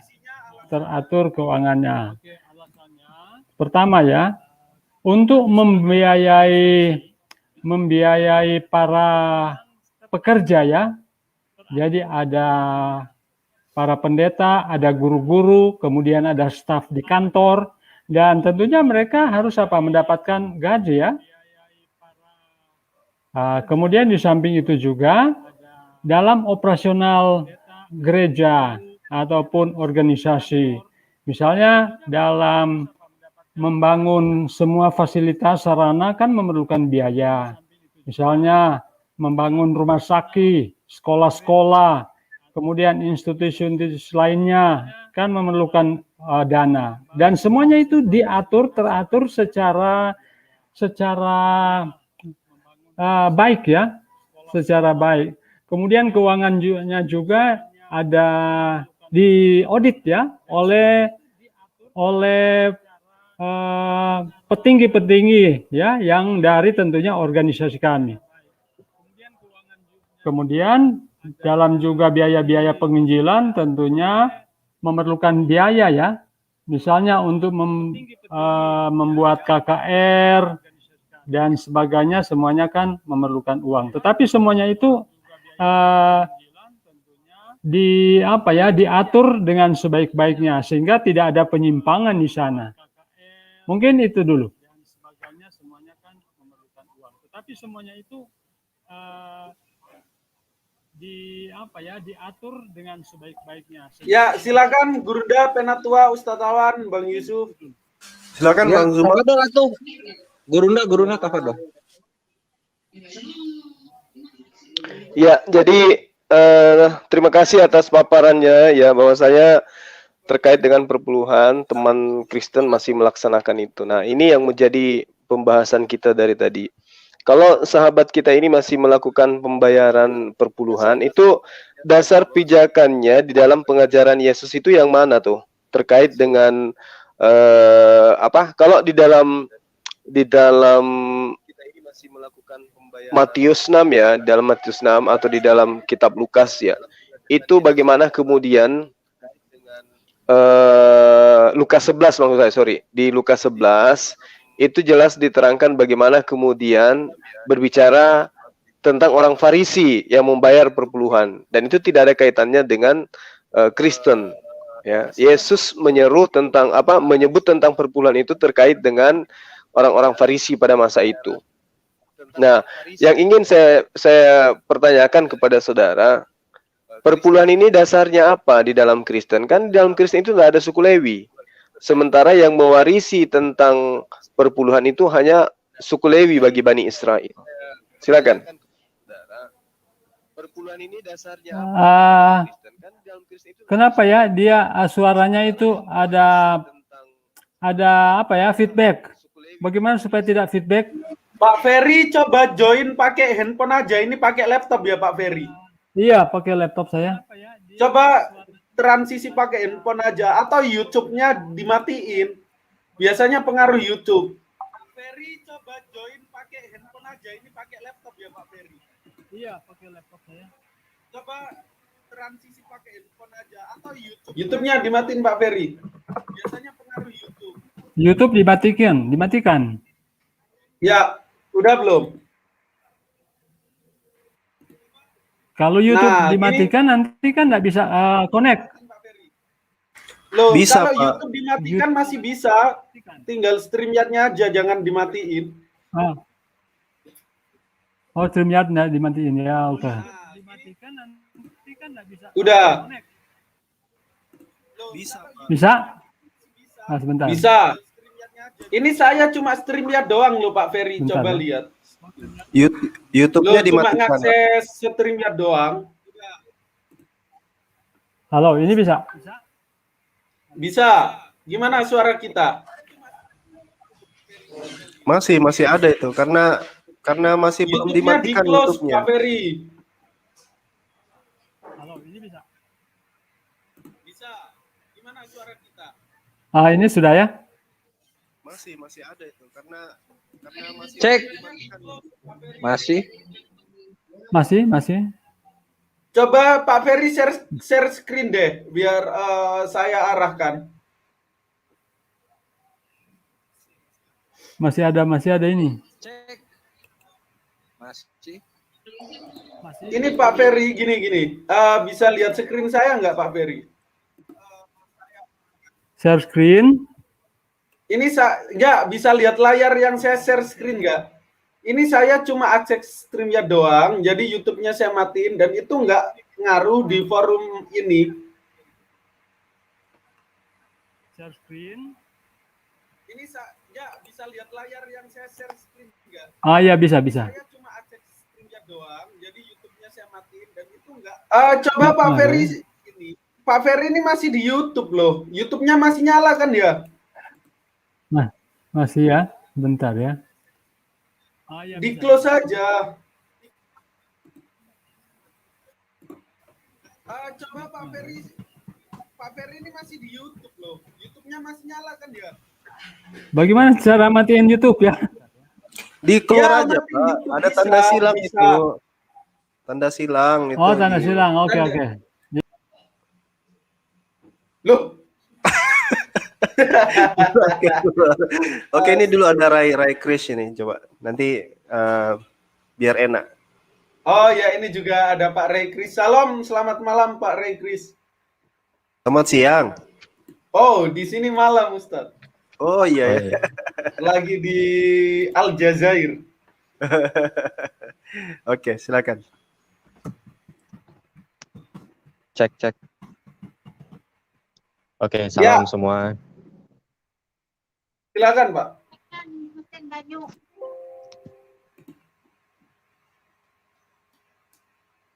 Ya, halo.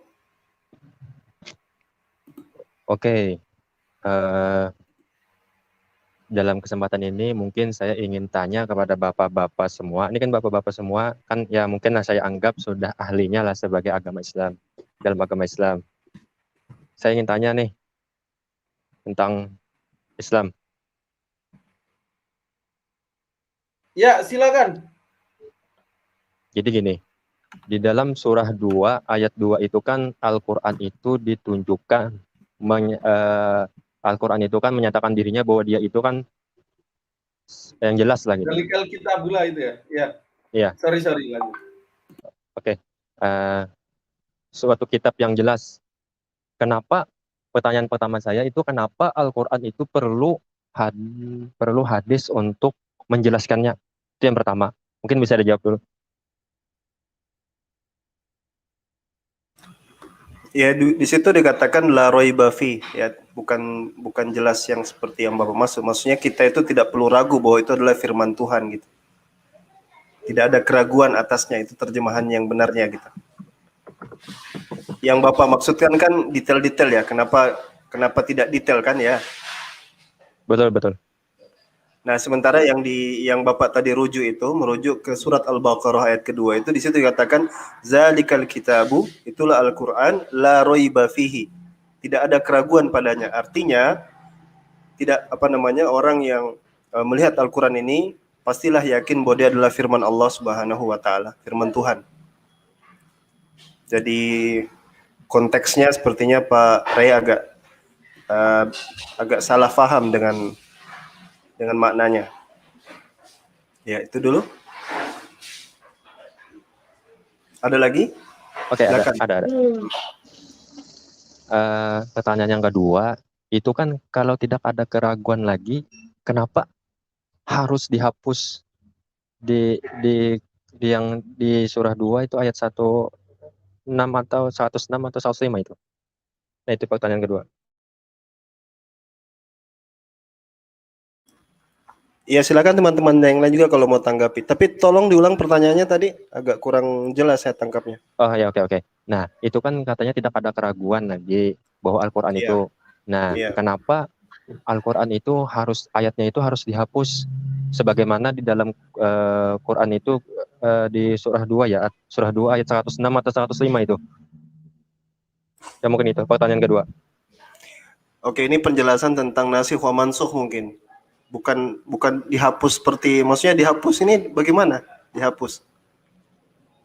Ya kan diganti kan. Oh iya. Silakan mungkin teman-teman yang lain tanggapi dulu supaya kita berbagi. Gurunda? Oh, Gurunda lagi away. Oh, ada. Ya, baik, saya baik. Yang pertama tadi ya, saya sempat dengarkan mengenai kenapa Al-Quran itu butuh hadits. Kalau dikatakan bahwa dia sempurna. Jadi gini, dulu juga saya pernah ditanyai oleh salah satu pendeta dan pertanyaan yang sama. Karena yang bertanya adalah sahabat yang tidak memahami Al-Quran secara mendalam, maka pertanyaannya pun harus dijelaskan, dijawab dengan menggunakan logika sederhana. Jadi ibarat sebuah makanan ya, seperti kue misalnya, taruhlah misalnya donat. Donat itu sempurna. Lalu bagaimana caranya bisa mengetahui komponen yang ada di dalam donat? Maka dijabarkanlah isinya. Ada tepung, ada gula, ada ada susu dan seterusnya. Itu hadits di situ. Hadits itu menjelaskan poin per poin daripada kandungan, daripada kesempurnaan kue donat. Itulah hadits. Itu fungsi hadits. Salah satunya fungsi hadits terhadap Al-Quran. Itu yang pertama. Kemudian kaitannya dengan yang tadi. Jadi di dalam Al-Quran itu tidak ada hapus-menghapus. Terkecuali terkait dengan hukum. Jadi hukum misalnya Al-Quran itu datang pertama kali, itu ketika Islam datang, tidak serta-merta mengharamkan minuman khamar. Jadi step by step. Diperintahkan dulu, ya, lalu kemudian datang perintah yang baru sebagai hukum yang sudah bisa berlaku pada masanya. Karena kenapa? Islam itu datang tidak sekaligus diajarkan, tetapi dia step by step. Ya. Step by step, tidak merubah sekaligus, tidak menghapuskan sekaligus. Makanya dikatakan di ayat terakhir ya pewahyuan, telah kusempurnakan agamamu. Nah, jadi ketika Anda mengatakan dihapuskan, kemudian atau dirubah seperti yang Anda terangkan tadi dalam surah Al-Baqarah itu di ayat 104 atau 105 itu saya rasa tidak kena di situ. Tidak ada dalil yang nasak mansuk yang seperti Anda jabarkan. Jadi di dalam Al-Quran itu tidak ada istilah ayatnya dihapus karena salah atau dihilangkan karena salah, tetapi itu berkaitan dengan hukum, berkaitan dengan kemampuan manusia untuk menerima ketentuan dari Tuhan. Saya kira begitu sementara dari saya. Silakan ditambahkan yang lain. Iya, saya pikir jelas ya. Masih ada yang mau ditanggapi? Ray Krish? Ya, baik. Oke. Tadi kan dijelaskan bahwa itu yang dimaksud adalah menghapus hukum. Nah, yang saya tanyakan lagi, yang ingin saya tanyakan lagi, apakah hukum di dalam Al-Quran itu berlaku sampai akhir zaman? Mungkin itu yang ketiga.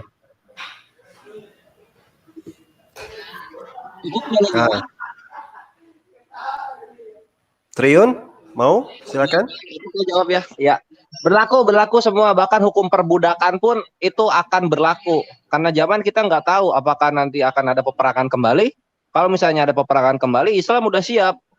Hukum ke tata peraturan, norma-norma dan akhlak ketika kita sedang dalam peperangan. Apalagi kalau misalnya ada perbudakan gitu. Bahkan untuk tahap-tahap di kritis-kritisnya kemanusiaan, Islam itu udah siap untuk mengangkat lagi kualitas dari kemanusiaan itu sendiri. Gitu, my bre. Aman lah kalau Islam mah. Jadi, ya, itu jawaban. Gurunda mau nambahin, tafadhol. Baik. Jadi gini, Al-Quran itu adalah sebuah panduan hidup. Ya. Panduan hidup manusia yang relevan, yang sesuai dengan fitrah manusia. Sehingga Al-Quran itu senantiasa sesuai dengan zaman. Zaman apapun itu, Al-Quran berkesesuaian dengan itu. Al-Quran tidak pernah ditinggalkan oleh zaman. Berputar kemanapun zaman ini, Al-Quran tetap aja relevan untuk didudukkan sebagai sebuah hukum. Kapan, dimanapun itu berada. Contoh misalnya, ketika di dalam imamat, bagaimana kemudian di dalam kitabnya Bani Israel, orang yang kena panu, ya, orang yang kena panu itu diajarkan untuk dikurung selama 7 hari 7 malam tanpa ganti baju, tanpa mandi dan seterusnya. Kalau masih ada bintik putih, maka pasien dikurung lagi selama 7 hari. Nah, itu tidak relevan lagi dipakai saat sekarang. Berlainan dengan Al-Quran. Apapun yang ada dalam Al-Quran, yang terjadi kemudian adalah bukan ada hukum di dalamnya yang kemudian tertinggal oleh zaman, tetapi zaman yang belum mampu menentukan dan menemukan apa yang di dalam Al-Quran itu, termaktub dalam Al-Quran itu. Bagaimana kemudian ilmuwan menemukan sidik jari, itu sudah ada dalam Al-Quran. Bagaimana kemudian ilmuwan menemukan adanya api di bawah laut, atau adanya dua macam air yang berdampingan tetapi tidak menyatu. Itu semua sudah dijelaskan dalam Al-Quran. Bagaimana kemudian ini diterangkan, lapisan bumi ini ada 7, lapisan langitnya ada 7, itu semua sudah ada dalam Al-Quran.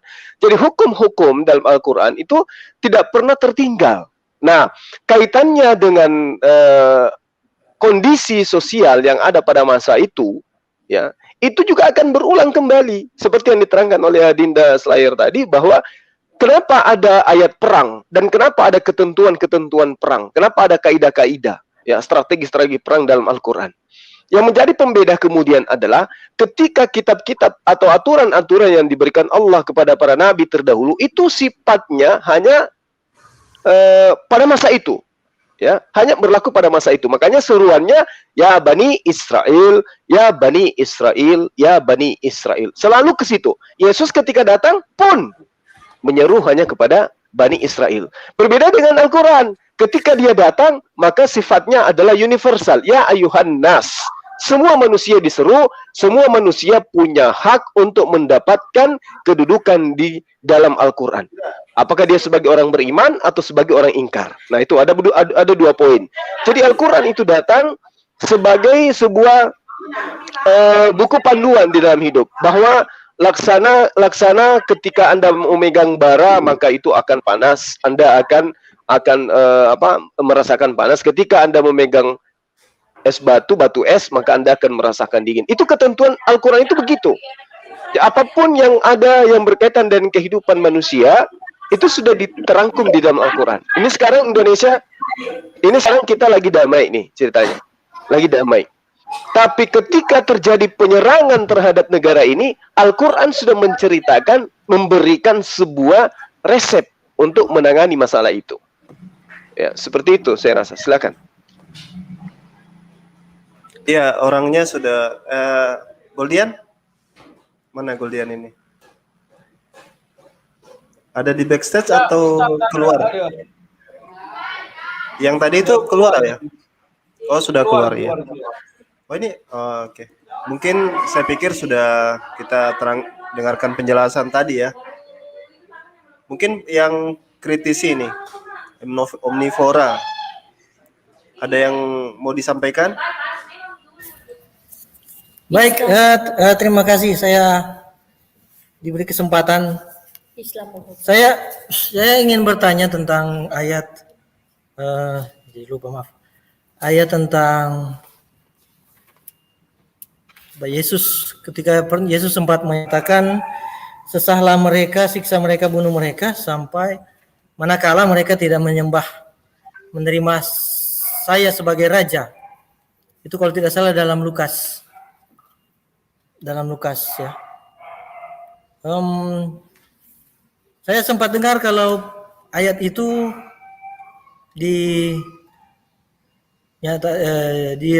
dirujuk sebagai satu perintah Yesus untuk membunuh mereka yang tidak menerimanya sebagai raja.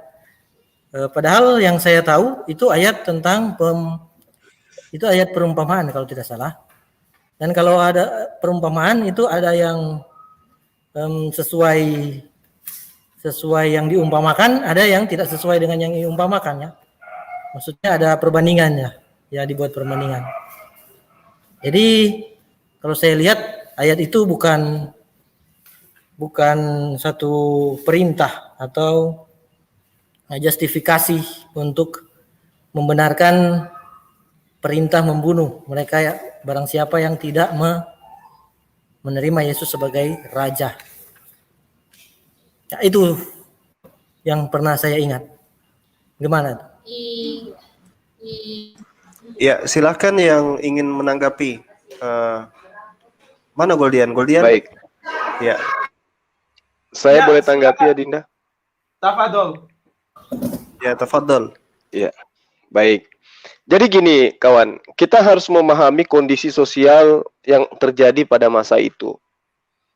Di mana Yesus itu datang sebagai sosok yang menyampaikan dirinya kepada Bani Israel kalau dia itu adalah utusan Tuhan kepada Bani Israel.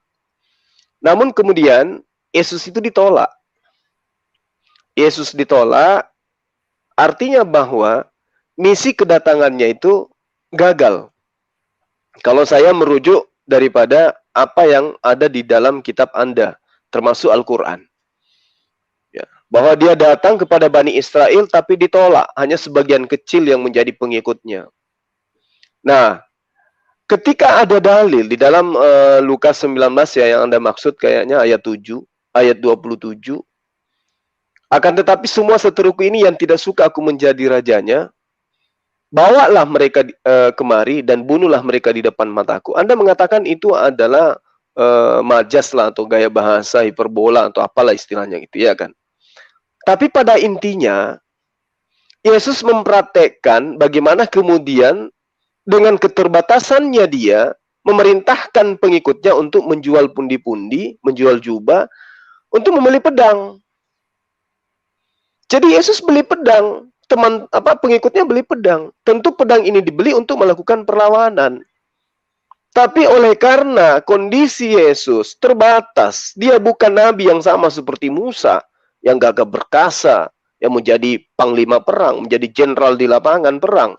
Karena itulah kemudian Yesus tidak berdaya untuk mempraktekkan apa yang dia ucapkan. Jangan kau menyangka aku datang untuk membawa damai. Sesungguhnya aku datang untuk membawa perang, membawa pedang, membawa pertentangan. Aku akan melemparkan api ke dunia dan seterusnya.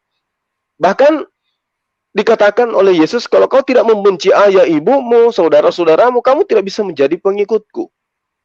Bahkan lebih sadisnya lagi dia terangkan, pergilah ke seluruh dunia, sampaikan, beritakan Injil kepada seluruh makhluk.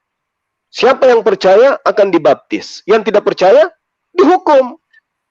Tapi semua itu tidak terlaksana. Kenapa? Ya itu tadi, Yesus keburu ditolong oleh Allah, diangkat ke langit. Ya, sehingga kecewalah orang-orang pengikutnya pada masa itu.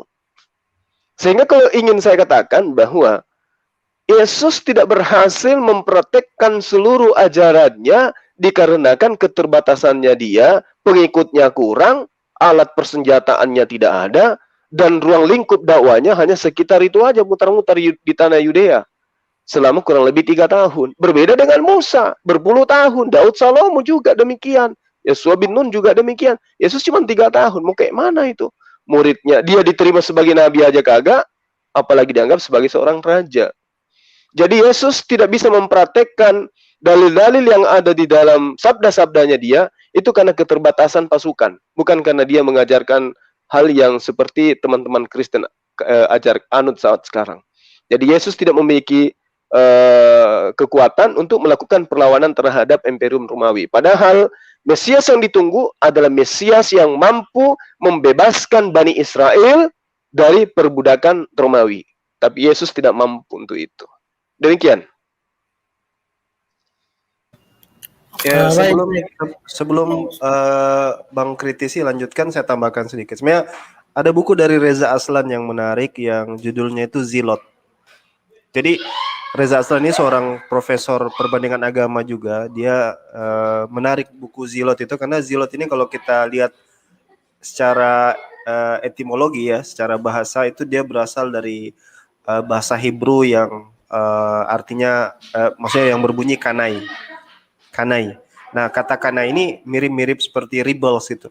Jadi kayak pemberontak. Jadi Yesus itu sedang berupaya untuk melakukan, ini menurut bukunya ya, menurut buku Zilot, jadi bukan dari saya. Menurut buku Zilot itu digambarkan bahwa bagaimana di Zilot itu bagaimana ada sebuah political movement bahasanya itu, seperti pergerakan politik. Bagaimana Yesus itu berusaha di abad pertama itu untuk berjuang melawan Imperium Romawi tadi. Jadi dia digambarkan ini dia menggunakan standar Bible ya, secara menyeluruh tadi. Salah satu yang dikutip Bang Zuma tadi kan tentang bagaimana upaya untuk mempertahankan diri dengan mengumpulkan uang lalu kemudian membeli pedang. Hingga kemudian bahkan dari pelariannya itu kan sampai ada peristiwa berjaga-jaga. Bahkan di sana ada kekecewaan daripada Yesus sendiri, kenapa murid-muridnya itu tidak berjaga dengan baik misalnya. Lalu kemudian yang akhirnya mereka harus menyerah dengan keadaan karena mereka tidak mampu melawan. Artinya secara logik Yesus kemudian memerintahkan untuk menurunkan pedang itu untuk berhenti melawan karena memang secara jumlah mereka kalah jumlah gitu. Itu semua tertuang dalam Bible itu sendiri ceritanya. Nah, ketika misalnya ada ayat ini dia sedikit agak selaras gitu. Mungkin agak ada pandangan yang berbeda. Sebagian menganggap itu metafor, tapi sebagian mencoba untuk menyelaraskan bahwa ini ada kaitannya. Aku tidak datang untuk membawa damai, artinya dia berusaha juga untuk melawan apa yang dianggapnya sebagai penjajahan itu. Silakan ditanggapi Bang Kritis. Ya, memang soal Yesus memerintahkan terkait ayat kekerasan tadi. Saya ingat juga Yesus mengatakan kepada Petrus yang lalu dikisahkan memotong telinga Malkus.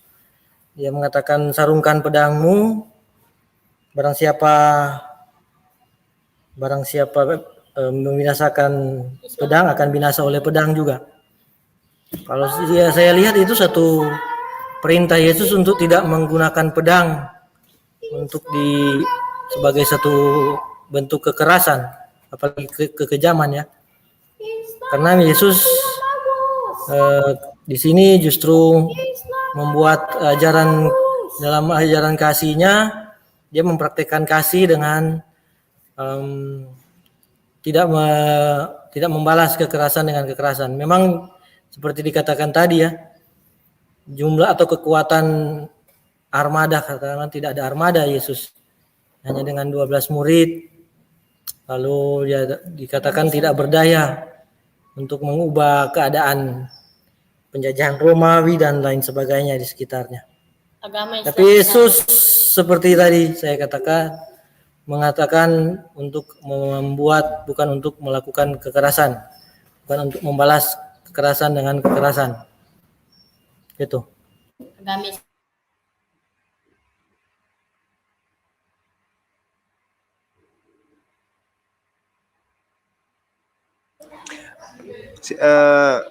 Bang Zuma, saya tambahkan sedikit. Oke, jadi begini, kalau saya sendiri berpikir bahwasanya ini ada studi kritis ya dalam menelaah satu informasi dari buku.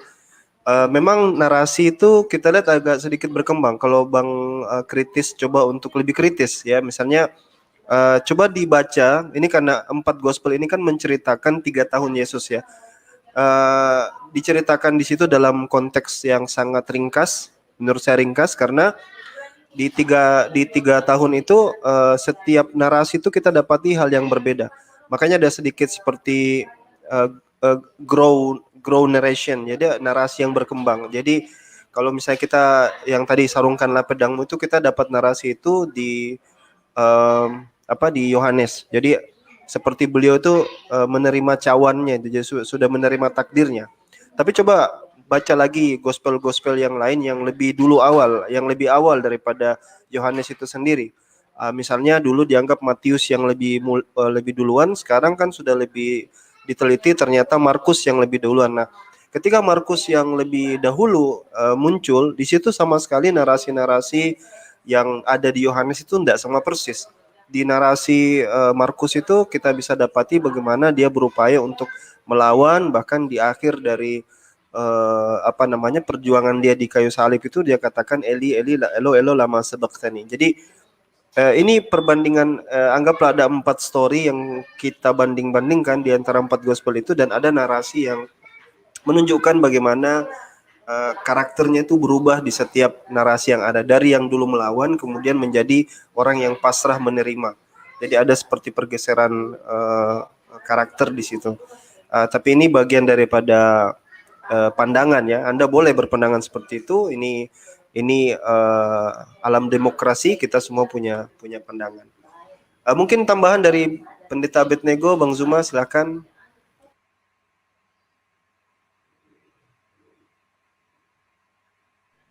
Ya, pada intinya tidak mungkin murid-murid Yesus itu akan pasang badan. Ketika ada perintah dari atasan, semua seteruku yang tidak suka aku menjadi rajanya, bawa mereka kemari dan bunuhlah mereka di depan mataku. Murid-murid ini nggak mungkin. Sedangkan pada saat penangkapan Yesus, mereka lari tunggang langgang meninggalkan Yesus. Jadi kenapa hal ini terjadi? Yaitu tadi, karena persediaan tidak ada, dukungan dari negara tidak ada, Yesus berjuang sendiri, dapat murid 12 yang satunya lagi-lagi berkhianat. Jadi sama sekali putus asa Yesus ini. Makanya berlaku Mazmur 91 ayat 12 sampai 16 itu. Sehingga ketika dilihat di dalam Lukas 6 ya, Lukas 4, bagaimana kemudian ketika dia dicobai oleh iblis. Dikatakan bahwa Yesus itu sebagai anak Tuhan. Kalau kau anak Tuhan, coba buktikan. Kau buang dirimu dari sini ke bawah. Karena ada tertulis bahwa Tuhan akan mengutus malaikatnya untuk menantang kamu agar kakimu tidak terantuk kepada batu. Nah, ada tertulis betulan di mana? Di Mazmur 91. Sehingga pada saat Yesus itu ingin ditangkap, ya malaikat datang atas perintah Tuhan menantang Yesus terangkat ke langit, bukan terangkat ke surga, tapi ke langit. Berdasar terhadap nubuatan itu. Kalau teman Kristen percaya bahwa Mazmur itu adalah nubuatan tentang Yesus, jangan cuman giliran teriak-teriak Elie Elie lama sabaqtani baru dikatakan nubuatan tentang Yesus. Giliran Yesus diselamatkan dari kematian, tidak dipercayai sebagai nubuatan. Jadi apa yang diterangkan oleh Yesus tentang dirinya, datang membawa pedang, datang membawa pertentangan, itu sebenarnya betul. Itu bukan metafora itu. Itu makna yang sesungguhnya. Kenapa? Karena Musa ketika dia datang, dia sudah mengetahui bagaimana keras kepalanya, bagaimana tabiatnya orang-orang Yahudi, bagaimana tegar tengkuknya mereka ini. Bahkan melawan Tuhan orang-orang itu. Jadi tidak mungkinlah kemudian Musa yang begitu luar biasa, yang memerdekakan mereka dari perbudakan Mesir, yang ditolak, yang diperlihatkan, yang memperlihatkan berapa banyak mujizat yang luar biasa kepada Bani Israel, tetap aja dihinakan, direndahkan, dikucilkan oleh mereka. Apatah lagi Yesus yang begitu datang sudah dipenuhi dengan hujatan, fitnahan, hinaan, anak zina lah dan seterusnya. Bagaimana mungkin kemudian apa yang dia jadikan sebagai seruan itu bisa teraplikasi? Yang percaya juga hanya 11 orang. Jadi andai saja Yesus itu memiliki pasukan besar, dia diberi kesempatan untuk berpuluh tahun, layaknya seperti Rasulullah Muhammad SAW sampai berpuluh tahun menyusun strategi, membentuk sebuah pemerintahan, membentuk sebuah kerajaan, membentuk sebuah prajurit perang. Maka apa yang terjadi kemudian? Yesus betul-betul akan mengaplikasikan semua apa yang dikatakan itu. Semua seteruku yang tidak mau aku menjadi rajanya, bawa ke sini, bunuh di depan mataku, itu semua diaplikasikannya pasti. Karena kenapa? Ajaran yang kemudian dikantongin gereja sampai hari ini, itu adalah tersebar kemana-mana, memberitakan Injil. Yang percaya dibaptis, yang tidak percaya diapain? Dihukum, dilenyapkan, dibunuh. Nah, sedangkan itu Yesus tidak melakukan perlawanan apa-apa, tapi pengikutnya mempraktekkan kemana-mana. Nah, ini adalah merupakan sebuah kondisi di mana kita harus menyikapi dengan jujur. Kita nggak bisa menyembunyikan apa-apa di situ. Jadi kelemahan yang terjadi pada masa Yesus sebagai utusan Tuhan, dia tidak memiliki dukungan dari Bani Israel, sehingga di situ dia dilemahkan. Demikian. Silakan Pak Kritis. Dari saya sih meskipun tidak semuanya setuju, memang kalau dari dalil-dalil yang dipakai tadi, ya wajarlah ada kesimpulan-kesimpulan yang seperti tadi ya, meskipun tidak lengkap sebenarnya.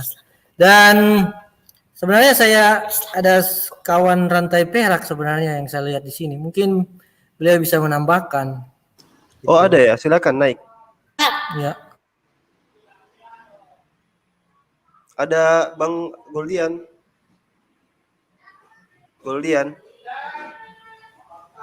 Ada yang di backstage ya?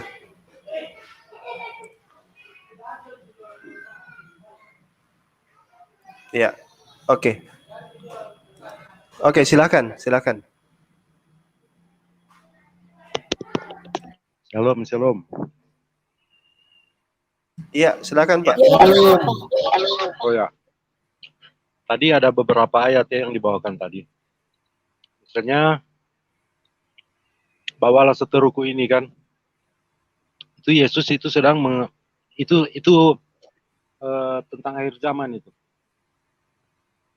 Itu gambaran tentang orang yang menolak dia, Israel. Datang itu penggarap kebun anggur itu Yudaisme itu. Orang Yahudi itu, soal agama itu. Mereka diserahkan kepercayaan Tuhan kan. Mereka itu dipilih kan, diserahkan itu. Tentang kerajaan Allah diberikan kepada mereka. Tapi ketika Tuhan Yesus datang, Tuhan Yesus itu sudah menggambarkan orang Israel itu bagaimana. Saat itu, mereka menolak Tuhan Yesus. Kan anaknya yang disuruh kan. Tetapi itu juga menyangkut akhir zaman. Ketika dia datang, itu memang pengadilan, karena yang akan mengadili anak manusia. Tuhan langsung yang akan mengadili Israel. Bawa seteruku itu di hadapanku, bunuh di hadapanku. Jadi itu yang benar itu. Memang kematian kekal itu. Itu pembunuhan di akhir zaman itu. Memang yang akan dilakukan oleh Tuhan sendiri. Baru saya dengar tadi tentang Tuhan Yesus membawa pedang ya. Sebenarnya kita mesti tahu dulu kata pedang ini pedang apa dulu. Pedang itu kalau dari terminologi orang Yahudi itu pedang itu kekacauan. Itu tepat, bukan hanya itu Tuhan Yesus katakan. Tuhan Yesus juga mengatakan bahwa seisi rumah akan menjadi musuh. Itu pertengkaran itu yang akan terjadi, itu pertengkaran. Karena kalau ada satu rumah, satu orang yang menerima Yesus, seisi rumah itu akan memusuhi dia. Jadi kalau berbicara tentang pedang, makanya ketika Tuhan Yesus bilang jual semua yang ada padamu, beli pedang, itu maksudnya mereka siap menghadapi kekacauan. Mereka akan dimusuhi, akan diperangi. Dan itu memang terjadi. Makanya ketika ada murid yang tunjukkan, ini ada 2 pedang. Apa yang Tuhan Yesus bilang ketika muridnya tunjukkan ada 2 pedang? Itu sudah cukup. Kalau kita mengartikan peperangan seperti pemikiran kita, mana ada orang yang berperang dengan dua buah pedang. Satu orang saja itu butuh 2 pedang, beberapa pisau itu. Kalau zaman dulu. Tapi maksud Tuhan Yesus bukan peperangan kita melawan secara fisik, bukan. Tapi akan terjadi kekacauan. Dan itu memang terjadi. Itu juga di kelahiran Tuhan Yesus juga kan Simeon sudah nubuatkan itu. Anak ini dia akan membawa pertentangan. Dan memang benar kata Simeon dari 2000 tahun yang lalu sampai hari ini. Kita pun di ruangan ini sedang terjadi hal itu. Itu pertentangan. Jadi kalau bicara pedang situ tentang kekacauan ya, pertentangan begitu. Baru apalagi yang lain saya lupa. Mungkin yang lain dulu yang tambahkan. Terima kasih.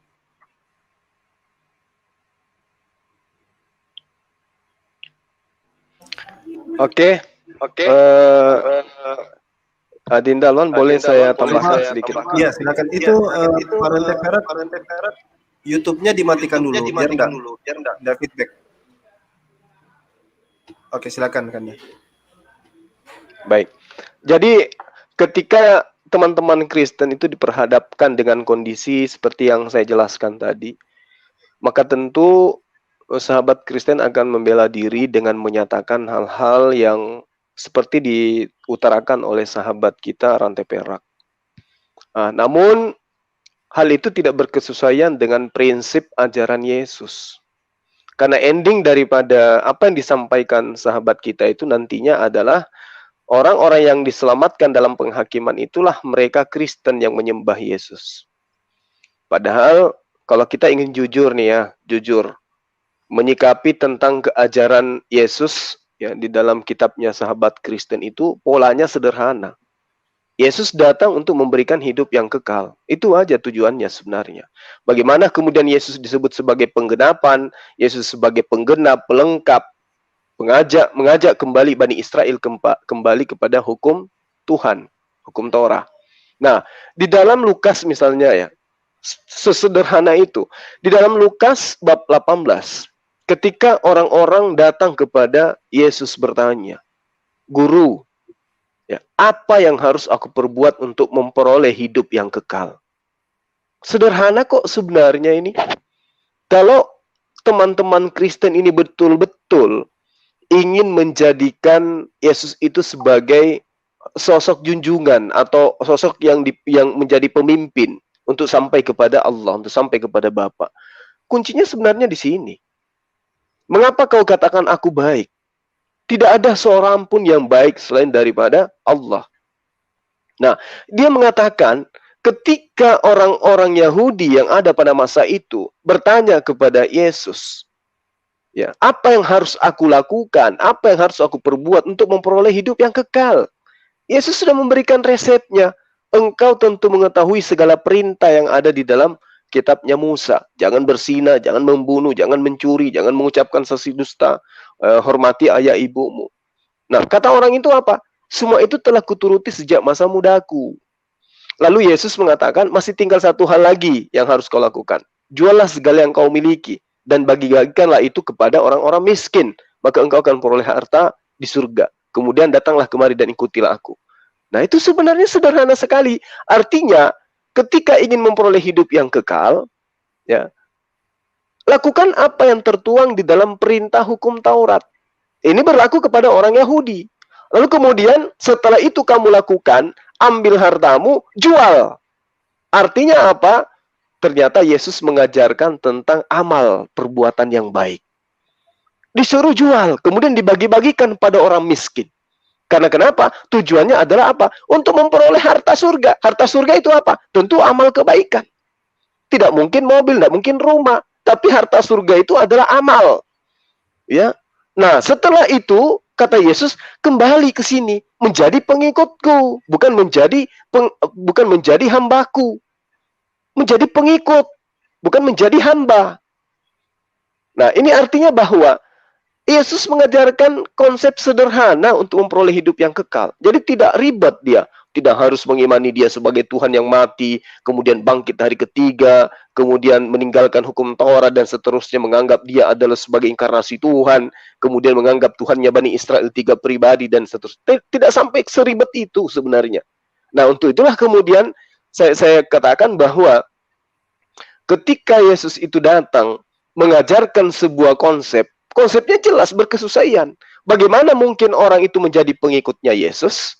Ya, harus membenci ayah, membenci ibu, membenci ini dan seterusnya. Karena kenapa? Orang-orang yang menjadi objek dakwahnya Yesus, misi Yesus itu penyampaiannya, ajarannya kepada orang-orang yang menyembah kepada Allahnya Abraham, Tuhannya Abraham, tapi tidak mau menerima Yesus sebagai utusannya. Jadi mereka menerima Musa sebagai utusan, menerima Daud, Salomo sebagai raja dan seterusnya. Tapi yang satu ini mereka tidak mau terima. Tidak mau terima sebagai apa? Sebagai utusan, bukan sebagai Tuhan, tapi sebagai utusan. Jadi Yesus porsinya jelas. Dia datang hanya ingin pengakuan. Aku ini utusan Allah. Hanya itu saja. Dia tidak mengatakan yang lebih. Hanya butuh pengakuan dari Bani Israel. Akui aku sebagai utusan Allah, maka engkau akan selamat. Yohanes 17 ayat 3. Nah, sekarang teman Kristen lebih offside lagi. Mengajarkan justru Yesus itu adalah inkarnasi Tuhan itu sendiri. Padahal Yesus tidak pernah mengajarkan itu. Nah, kaitannya dengan ayat yang tadi, di ayat ke-7, ayat ke-27 itu, yaitu karena Yesus tidak menemukan adanya orang yang percaya kepada dia sebagai pengikut, untuk mengusir penjajah pada masa itu layaknya Musa. Karena itulah kemudian ya sahabat Kristen harus mengatakan, oh itu adalah majas metafora, itu adalah perumpamaan di akhir zaman, itu adalah ini dan itu. Padahal kejadiannya pada masa itu, andaikan ini hadits, maka asbabul wurudnya ada. Apa yang melatar belakangi pernyataan Yesus itu ada. Tapi sayangnya ini bukan hadits. Hanya pemberitaan orang-orang yang hidup pada masa itu. Demikian. Ya, saya tambahkan sedikit ya, sebelum ditanggapi sama Pak Rantai Perak dan kritis. Jadi kalau kita misalnya lihat tadi pernyataan tentang pedang misalnya, saya ingin tanggapi tentang pedang tadi.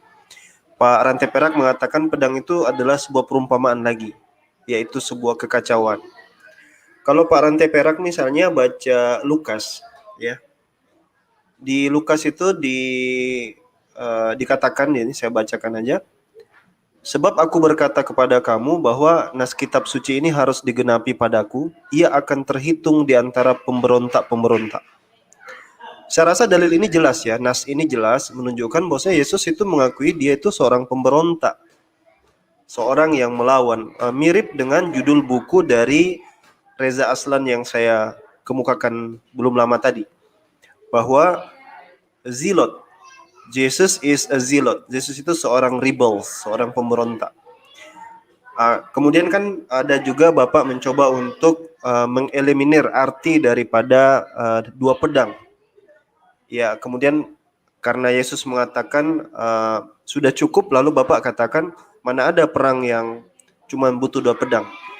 Padahal maknanya itu bisa diperjelas lagi, maksudnya bisa juga dimaknai bahwa Yesus mengatakan sudah cukup ya karena itu saja kemampuan daripada mereka yang mampu beli. Jadi dari kalau kita misalkan melihat ya bagaimana kesungguhan daripada Yesus itu sendiri ya, memerintahkan untuk menjual jubah, bahkan kasut itu kayak sendal gitu, itu untuk membeli alat pertahanan.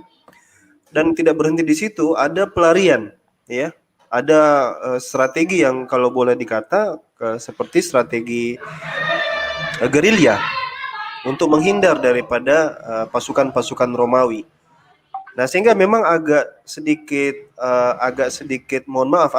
berlebihan dan memaksakan kalau misalnya kita beranggapan bahwa Yesus itu tidak lagi tengah berjuang, atau apa yang dia sampaikan itu tidak ada unsur dengan yang kita bilang kekerasan seperti itu.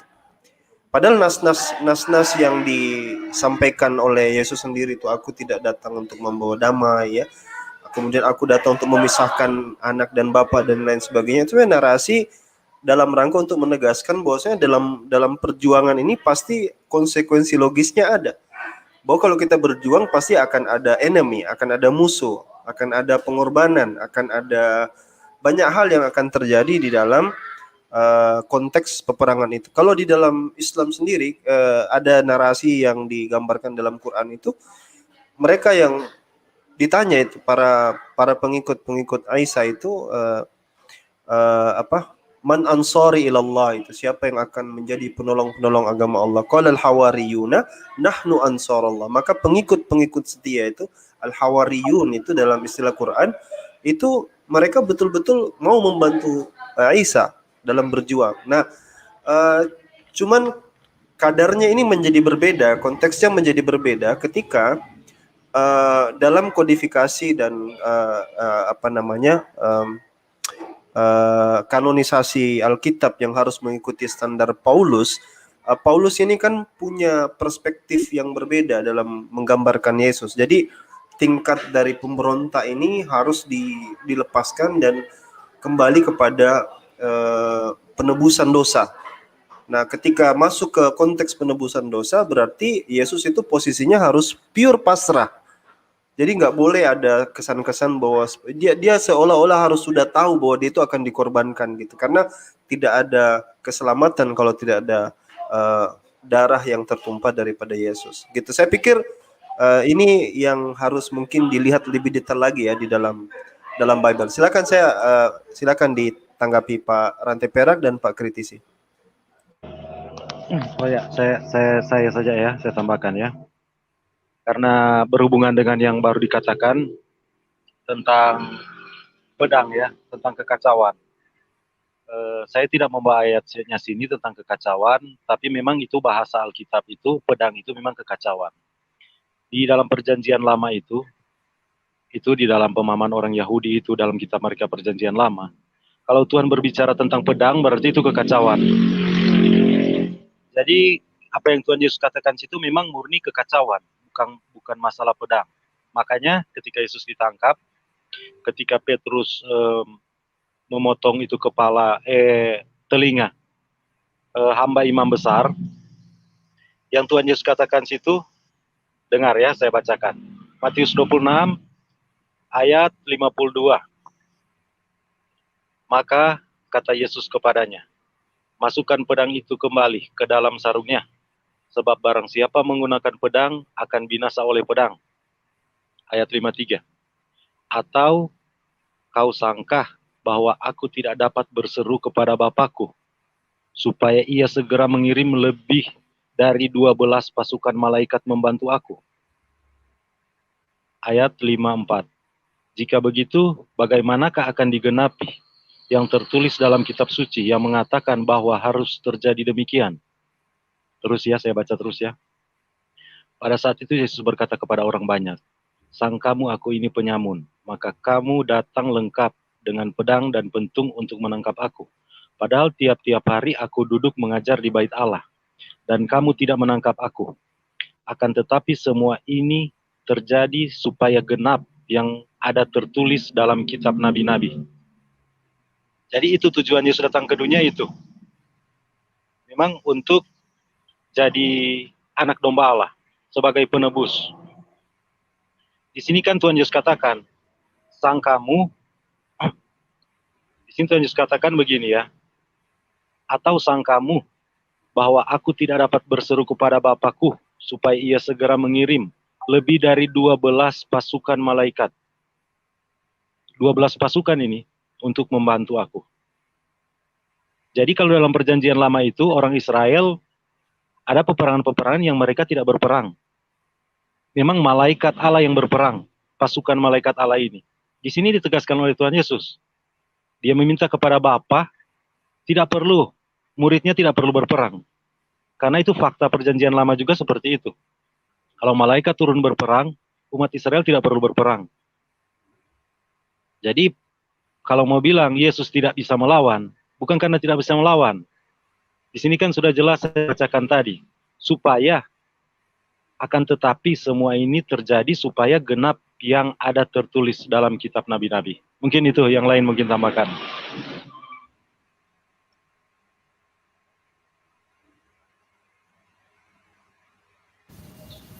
Kalau saya menanggapi sebagian yang dikatakan tadi tentang cara menerima Yesus ya, memang beberapa meskipun mengatakan diri sebagai pengikut Yesus, beberapa memang tidak melakukan katakanlah penyembahan terhadap Yesus ya.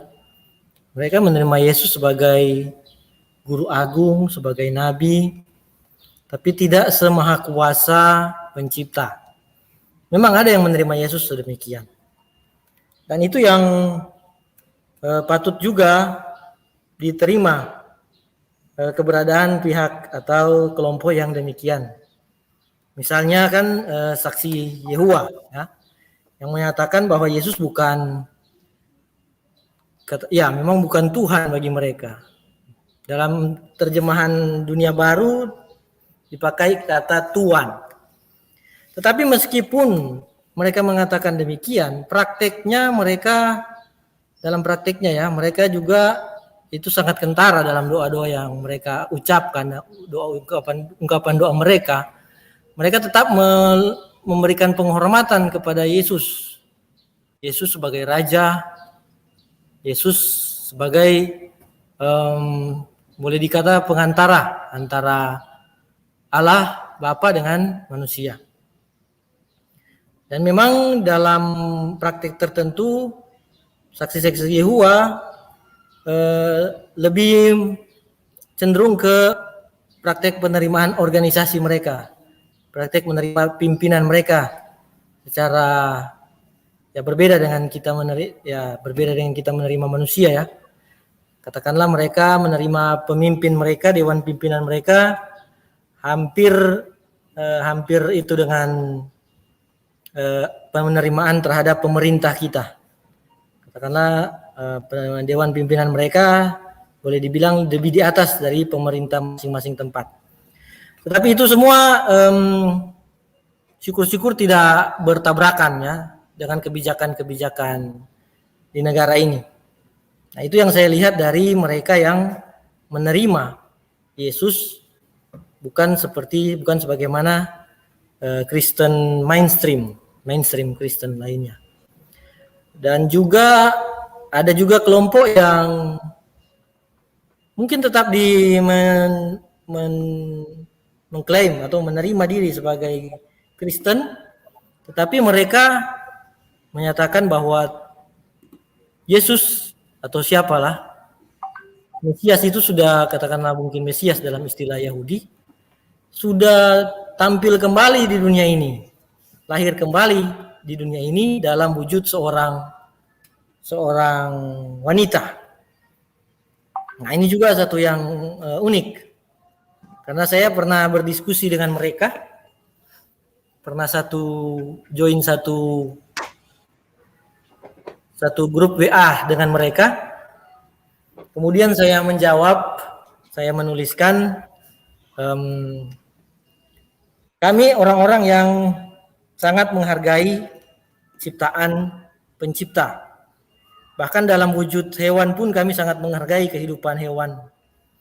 Apalagi kalau kalian mengimani, saya katakan kepada mereka, kalau kalian mengimani bahwa pencipta itu sudah turun sebagai manusia dan sudah kembali tapi dalam wujud seorang wanita kali ini, atau beberapa waktu sebelumnya lebih dekat dari teman Yesus ya.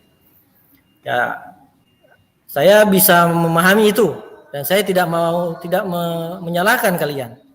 Itulah penerimaan kalian terhadap pencipta, terhadap Yesus dan terhadap boleh dibilang Mesias yang sudah nusul kembali dalam wujud wanita.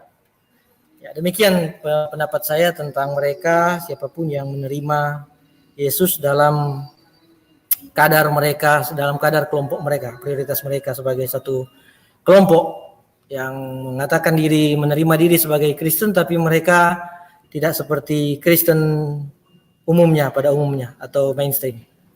Terima kasih.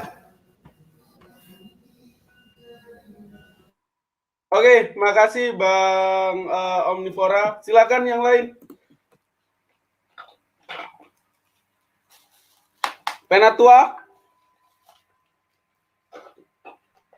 Masuk. Ya. Ya menarik ya. Kalau misalnya kita dengar itu Brethren Rantai Perak dan Brethren Carol ini menyatakan bahwa pedang itu artinya kekacauan, maka Yesus tidak membawa damai, dia membawa kekacauan. Cukup faktual. Ya, gue sepakat. Itu aja paling. Lanjut.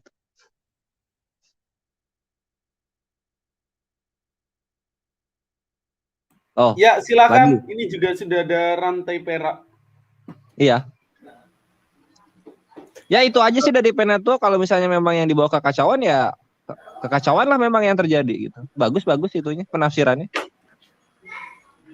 Gurunda, Ustaz Tarwan. Bang Zuma?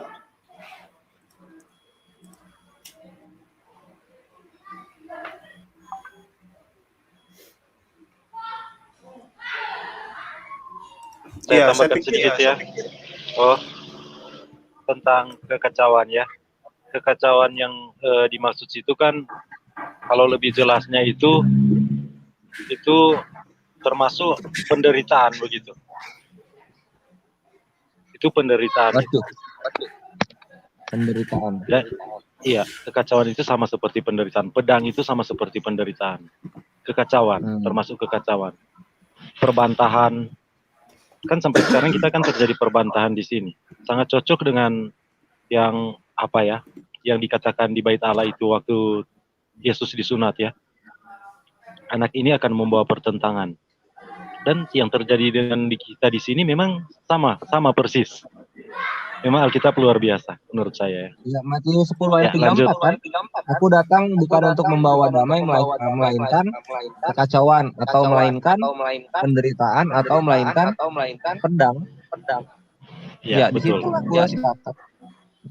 Kita jadinya ngerti gitu kemana arahnya. Tapi kalau misalnya kita balik lagi ke tema, ini Bro Ferry nggak ada ya. Kalau misalnya kita balik lagi ke tema mengenai perpuluhan ini, sepertinya terkorelasi ya bro rantai perak terhadap kekacauan yang terjadi gitu. Karena sekarang udah banyak denom-denom minoritas yang merasa risih dengan perpuluhan-perpuluhan yang ditarik oleh para gereja-gereja atau Kristen-Kristen mainstream. Sehingga mereka menuntut datang dari mana ini dalil-dalil persepuluhan orang-orang Israel diterapkan oleh gereja-gereja gitu. Nah, tanggapannya mungkin dari kawan Christian. Ini Eho. Saya ya. Kebetulan saya suka juga topik itu ya. Tentang persepuluhan nih. Memang saya pribadi ya. Tapi karena sudah aturan gereja kan. Saya juga kurang sependapat ya dengan penerapan persepuluhan. Bukan persepuluhannya ya, penerapannya. Yang saya juga sendiri kurang setuju ya. Karena menurut saya, apa yang saya pelajari itu sebatas apa yang saya tahu ya.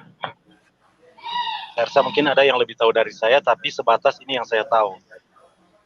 Persepuluhan itu yang diterapkan oleh gereja itu mengambil dari persepuluhan hukum Taurat.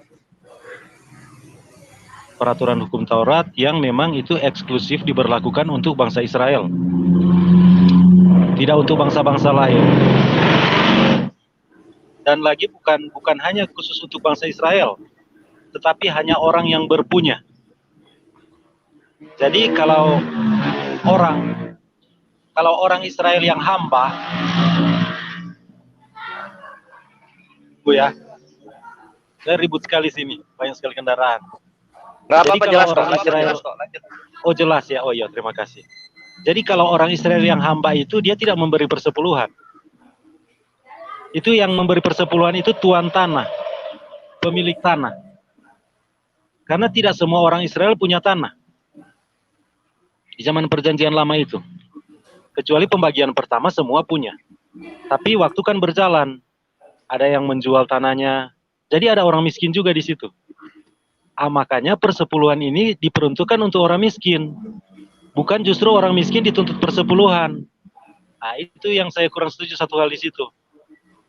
Yang diterapkan di gereja ini. Kalau bukan soal persepuluhannya, penerapannya yang saya kurang setuju. Kalau soal persepuluhan dalam perspektif saya ya, apa yang saya tahu, yang saya pelajari dari kitab suci itu, persepuluhan itu menyenangkan hati Tuhan. Tapi harus diberikan dengan hati yang senang, begitu. Itu kerelaan, itu pemberian kasih. Seperti Abraham. Jadi kalau bicara perpuluhan kita harus kembali ke Abraham dulu. Abraham karena rasa syukurnya Allah menyertai dia. Waktu dia memerangi raja-raja yang menculik Lot ini. Nah itu kan ketika dia kembali dari perang, dia ambil dari harta jaran perang itu yang terbaik untuk Allah. Persepuluhan itu artinya juga yang terbaik. Jadi saya sangat setuju itu. Kalau kita orang percaya kepada Tuhan, saya rasa bukan cuma saya ya, mungkin semua kita yang ada di sini. Kita berikan yang terbaik untuk Allah. Jadi maknanya persepuluhan sebenarnya di situ. Baru ada juga persepuluhan Yakub. Persepuluhan Yakub itu janji Yakub sendiri. Jika engkau menyertai aku akan memberikan 1/10 dari segala penghasilanku. Jadi itu persepuluhan Yakub. Yang saya lihat, yang saya kurang sependapat, penerapan persepuluhan ini, kalau saya ya melihat itu diambil dari hukum Taurat. Karena itu memang bagian hukum Taurat dari Misvot 425 sampai berapa itu. Itu ada di situ. Itu persembahan-persembahan ada di situ, termasuk persepuluhan. Seperti yang saya bilang tadi, kalau juga mengambil dari perjanjian lama di dalam hukum Taurat, itu yang hamba itu tidak dikenakan. Justru hamba itu yang menikmati persepuluhan ini. Karena persepuluhan itu ditujukan juga kepada orang miskin, anak yatim. Jadi itu tujuannya begitu. Makanya persepuluhan dibawa di bait Allah. Itu persepuluhan dibawa di bait Allah itu untuk bagian-bagian orang janda, anak yatim, orang miskin, pendatang. Jadi itu gaya hidup sebenarnya umat Allah itu. Di dalam Muslim, maaf ya mungkin saya salah, saya dengar ada untuk berapa persen, 2% atau berapa itu untuk orang miskin. 2,5 iya. Itu memang aturan umat Allah memang seperti itu. Jadi dalam hal itu saya sepakat dengan orang Muslim. Itu memang harus, tapi motivasinya untuk melakukan itu ya, jangan sampai karena ingin dilihat orang, diperhatikan orang memberi, itu tidak boleh. Kita harus melakukan itu, kalau menurut pandangan saya Kristen ya, sebaiknya itu dilakukan itu karena memang hati yang mengasihi Allah, bukan karena ingin dilihat orang. Itu sudah bagus sekali itu menurut saya. Jadi kalau menurut saya jangan hanya 2%, kalau bisa 10%. Lakukan itu seperti umat Allah perjanjian lama.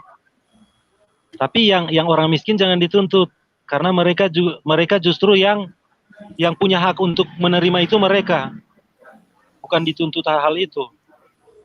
Jadi mungkin itu dulu, mungkin sudah lama ini teman-teman dulu yang lain gantian. Oke, saya tanggapi dulu ya.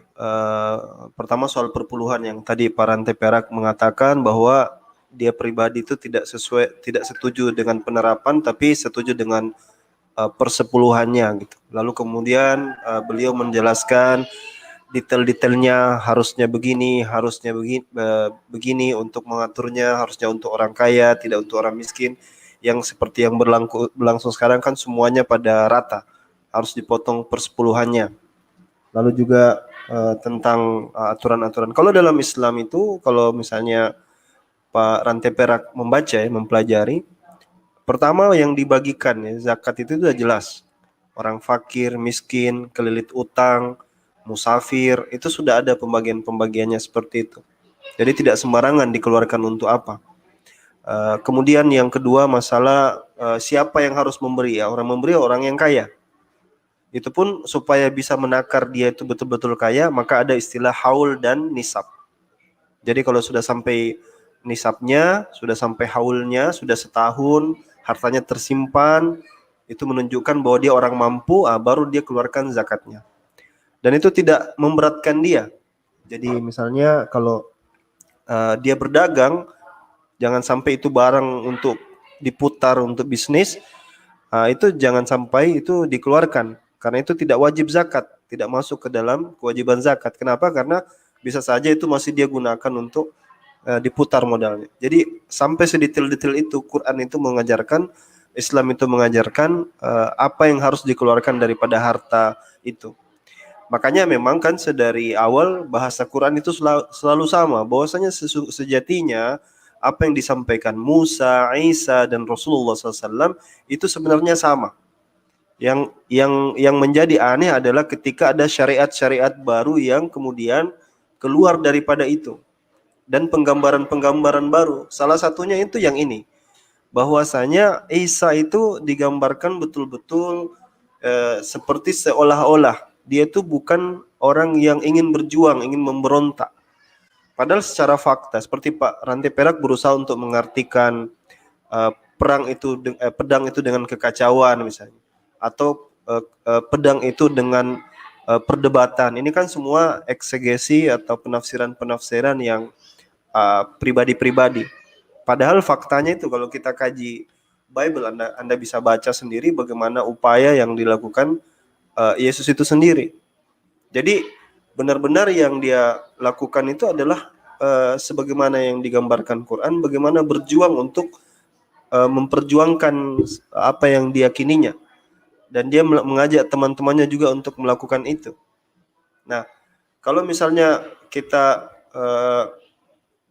runut kembali ya sejarah, coba paling bagus itu cara baca Bible menurut saya itu dibacanya itu tidak satu gospel per gospel, tapi secara keseluruhan lalu dibanding-bandingkan ke semuanya gitu. Sehingga bisa dapat gambaran gambaran utuh. Seperti yang saya sebut di Lukas tadi. Ya, aku berkata kepada kamu bahwa nas kitab suci ini harus digenapi padaku, ia akan terhitung di antara pemberontak-pemberontak. Siapa yang akan terhitung di antara pemberontak-pemberontak? Yesus. Siapa yang mengatakan itu? Yesus. Berarti dia mengakui, mengklaim dirinya itu adalah seorang pemberontak, seorang yang melawan. Dan itu bahkan termasuk daripada sesuatu yang dia harus genapi kan? Nubuatan yang harus dia genapi. Nah, sehingga upaya kita untuk mentafsirkan, mengeksegesa apa yang sudah jelas-jelas itu yang mungkin jadi sedikit dipertanyakan oleh orang-orang. Nah, apa salahnya dengan orang berjuang? Ini kan menjadi pertanyaan. Yang menjadi salah sebenarnya karena itu bertentangan dengan apa yang digambarkan Paulus, bahwasanya Yesus itu memang diutus untuk mati di kayu salib. Yang kalau kami tidak berpikir seperti itu, memang dia adalah nabi. Seluruh nabi itu punya tugas yang sama. Mereka punya takdir mati seperti apa, hidup seperti apa, dan berdakwah, berjuang seperti apa. Semua itu adalah martir, berjuang gitu. Nah, ketika kita masuk dalam konteks tatanan itu, sebenarnya memang ini doktrin yang akhirnya berkembang kan. Kalau kita lihat Pak Rantai Perak, alasan ya, ini bisa di cross check kok ini. Alasan kenapa di antara sekian kitab suci yang dijadikan kanon itu hanya segelintir saja dan kemudian yang lain tidak dijadikan kanon. Referensi yang saya baca menjelaskan bahwasanya ini menurut Athanasius menerangkan bahwasanya syarat mutlak Bible itu haruslah sejalan dengan pemikiran Paulus.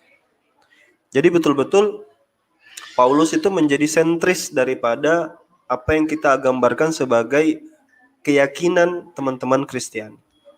Waktu Paulus itu dikejar-kejar, itu kita lihat ada satu histori di mana di Kisah Para Rasul ya.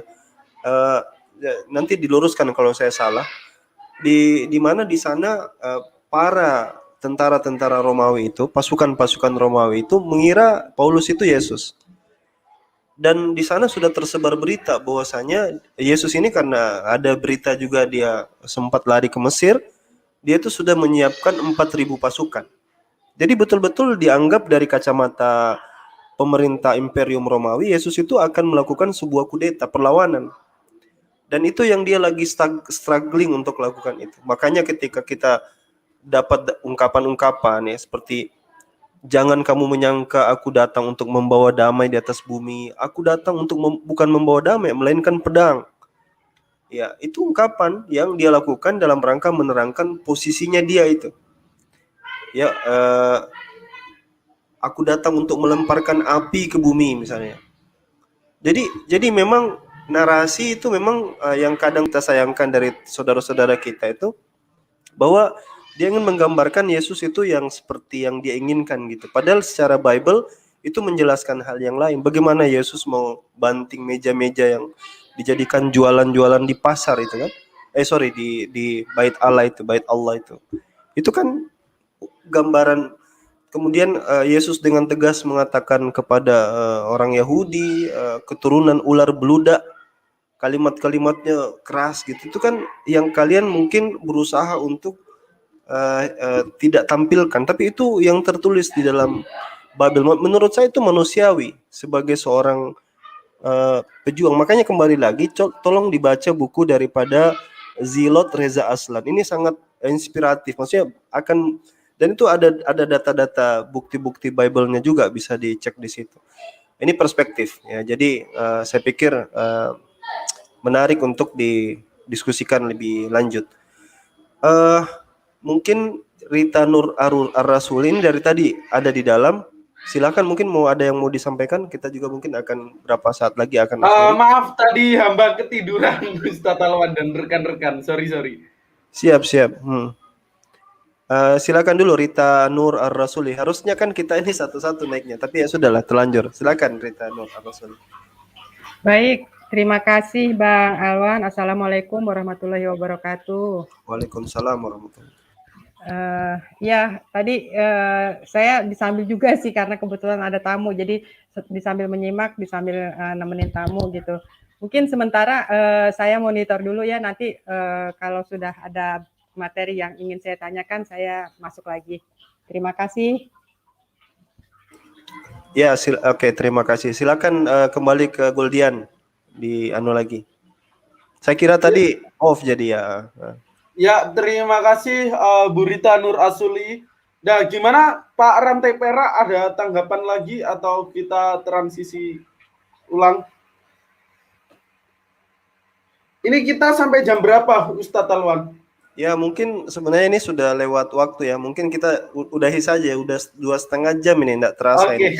Kita jumpa tadi lagi. Saya serius ketiduran tiba-tiba sambil di laptop itu. Siap. Kita Intinya- nanti lanjutkan. Intinya saya sangat tercerahkan gitu dengan adanya Zoom seperti ini, dengan adanya diskusi-diskusi seperti ini yang tadinya saya nggak tahu apa-apa, jadi alhamdulillah sedikit demi sedikit saya bisa banyak belajar dan insya Allah saya akan terus bergabung begitu. Saya juga mungkin akan menyapa Ananda Christopher. Assalamualaikum Ananda Christopher atau Yusuf.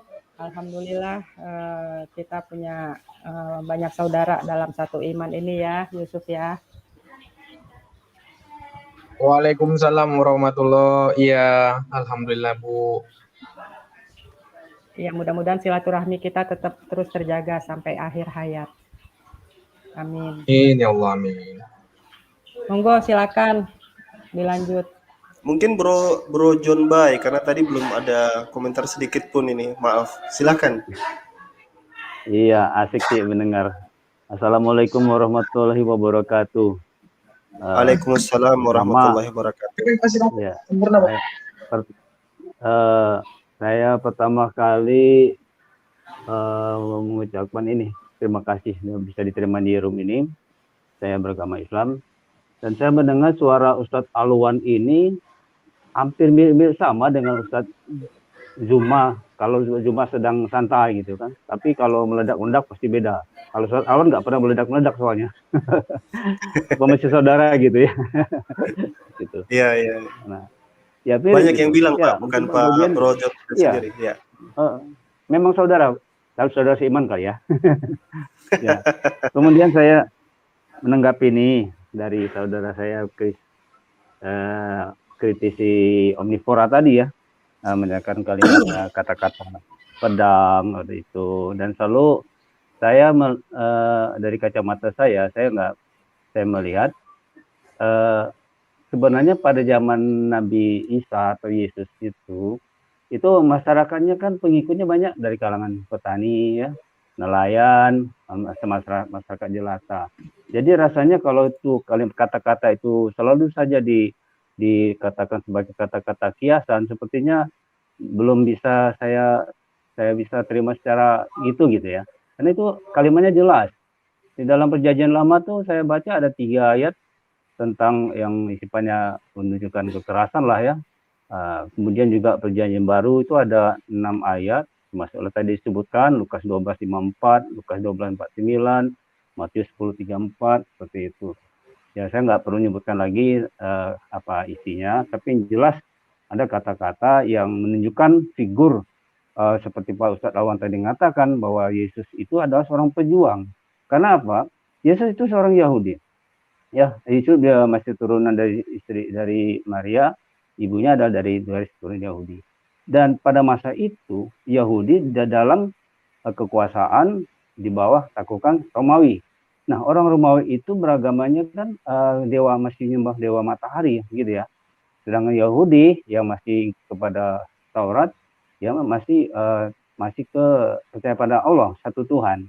Dan mereka memang kita percaya, Yahudi juga mengatakan dia menantikan ada Mesias yang datang.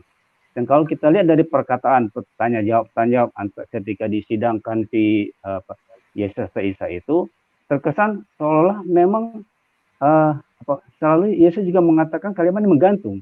Jadi ketika orang Yahudi itu mengatakan apakah kau yang melakukan menghidupkan siapa lah itu ya, yang mati bisa dihidupkan sebagai anak Allah, Yesus mengatakan kau mengatakannya.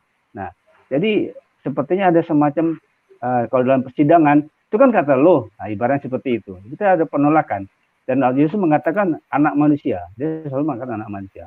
Jadi artinya di situ memang adanya suatu kondisi politik pada saat itu, dan tidak ada kaitan dengan penebusan dosa. Kalau tidak dari kita seperti itu, di mana letaknya Yesus mau disalib sebagai penebusan dosa? Nah, itu saya lihat dari kacamata saya, mungkin saya salah, itulah pandangan dari saya gitu. Jadi arti kata kalimat-kalimat yang mengatakan pedang, aku datang bukan membawa pedang, itu memang suatu kata-kata pejuang, sebagai seorang pejuang, dan memang kata-kata yang mudah dicerna, jadi bukan kiasan. Dan memang banyak sekali kalau saya lihat ini, mohon maaf sebelumnya, kalau ada kata-kata yang tidak yang bertentangan dengan tujuan dari agama Kristen yang selalu mengatakan ajaran cinta kasih, ketika temu ayat seperti itu selalu dikatakan kiasan, sama dengan surga. Surga itu ada perang naga, oh itu kiasan. Jadi itu selalu suatu upaya-upaya untuk sebenarnya mereka juga dalam hati kecilnya menolak pernyataan seperti itu. Itu pandangan saya. Terima kasih. Assalamualaikum warahmatullahi wabarakatuh. Waalaikumsalam warahmatullahi wabarakatuh. Terima kasih Pak John Bray atas apa yang disampaikan ya. Nah, ini udah kedatangan Dek Sativa and Dr. Karisa nih. Assalamualaikum, selamat pagi Dek Sativa. Waalaikumsalam warahmatullahi wabarakatuh. Yo, kok gitu Dek suaranya Dek? Halo Bang Dewa, apa kabar Bang Dewa?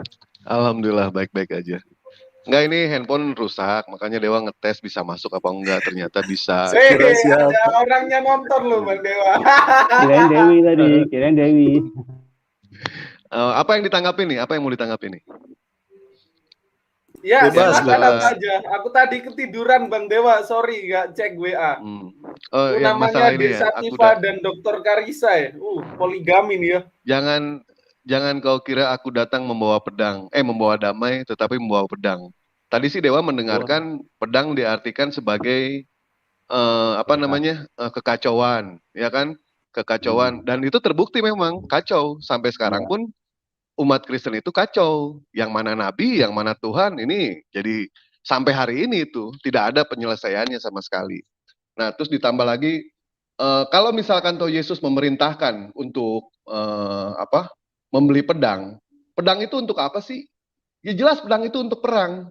Kalau Yesus memerintahkan kepada muridnya untuk membeli kampak, pasti buat nebang pohon.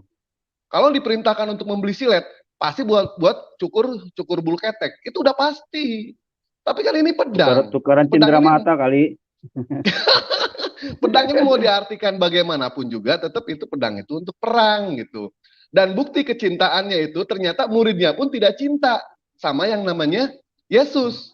Apa buktinya? Ketika Yesus dihukum, kenapa muridnya itu pada lari semua, pada kabur semua? Apakah itu bentuk kecintaan? Apakah itu ajaran kasih? Bukan. Yang namanya orang mencintai ataupun menyayangi pasti akan dibela. Contoh, misalkan Dewa sangat mencintai Ustadz Juma. Aduh, jangan Ustadz Juma deh, takut homo ya. Dewa mencintai Satifah misalkan ya. Dan alhamdulillah Satifah pun gayung bersambut gitu.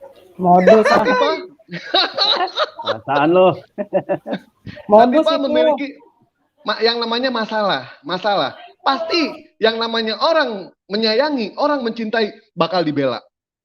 Jangankan dia tidak punya kekuasaan penuh, tidak punya kekuasaan penuh pun, tidak punya jabatan pun, bagaimanapun juga kita punya cara bagaimana cara menyelamatkan orang itu. Bahkan Yesus ketika Yesus berdoa gitu kan, minta diselamatkan sama Bapaknya, bohong yang namanya Tuhan tidak menyelamatkan kepada Yesus. Kenapa? Ya, yang namanya anaknya mau dihukum itu suatu hal bohong kalau misalkan anaknya itu tidak ditolong. Apalagi Yesus ini adalah anak kesayangannya. Jangankan seorang bapak itu tidak memiliki kekuasaan, tidak memiliki kekuasaan, tidak memiliki kekuasaan pun pasti dibela itu. Itu hal yang logika. Kita menggunakan logika sederhana seperti itu. Gitu. Jadi poinnya apa ya? Ya itulah pokoknya. Udah itu aja. Terima kasih Mbak Satifah udah nonton Dewa. Makasih banyak. Ini aku mau tanya dulu kepada Bang Dewa. Bang Dewa sayang Mbak Satifah atau Dr. Karisa ini? Jodoh memang nggak kemana ini. Mudah-mudahan mau Dia jadi yang ketiga dan yang lu. keempat. Jodoh memang nggak kemana ini. Oke, makasih Bang Dewa. Ada lagi? Tutup. Mbak Uti Silakan, ditemani Bang. aja Bang Dewa. Bang Dewa sudah sembuh.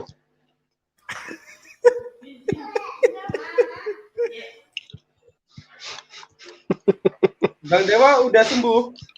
Ditanya Gurunda Zuma. Iya. Kenapa? Kamu udah sembuh.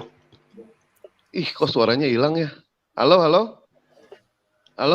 Iya, kamu udah sembuh belum? Go, kedenger nggak suara Dewa, Go? Dengar. Kok Kurang hilang ajar. suaranya ya? Kurang ajar. Astaga naga.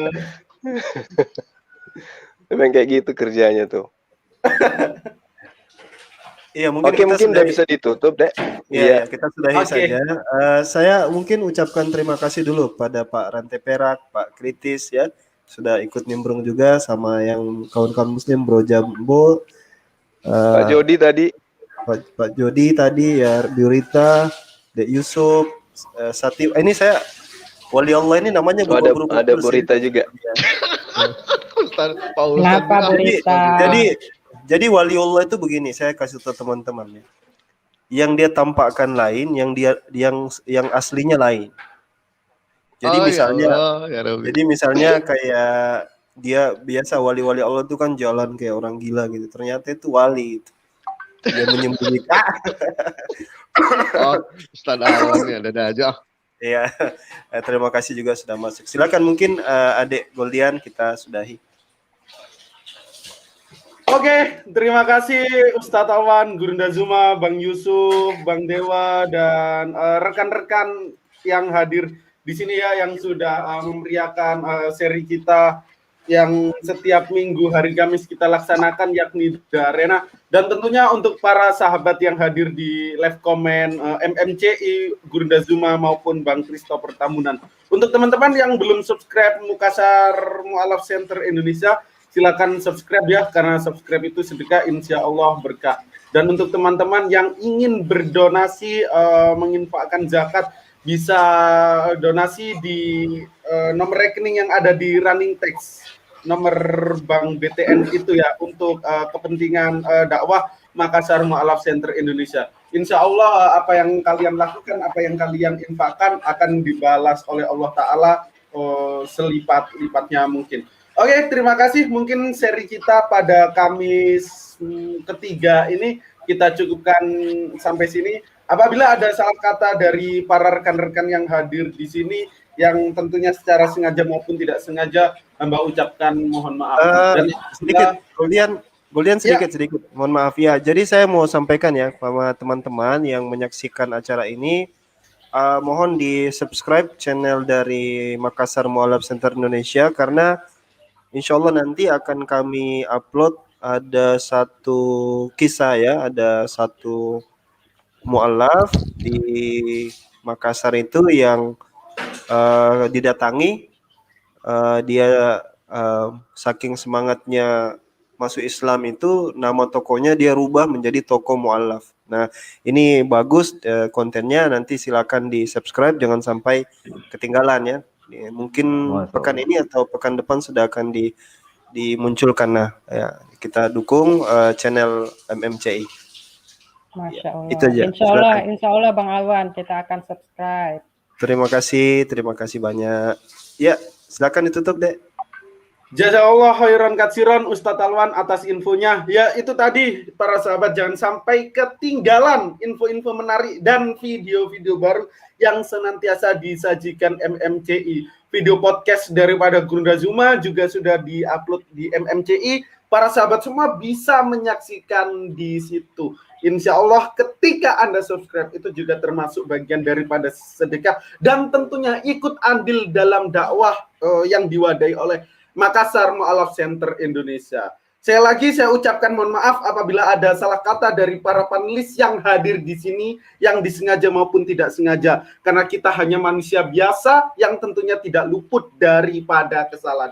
Dan apabila ada perkataan yang baik-baik yang disampaikan oleh rekan-rekan maupun panelis yang hadir di sini, itu murni semuanya berasal daripada Allah. Akhir kalam fastabiqul khairah, nasrun minallah wa fathun qarib. Nun wal qalami wa mayasturun. Wassalamualaikum warahmatullahi wabarakatuh.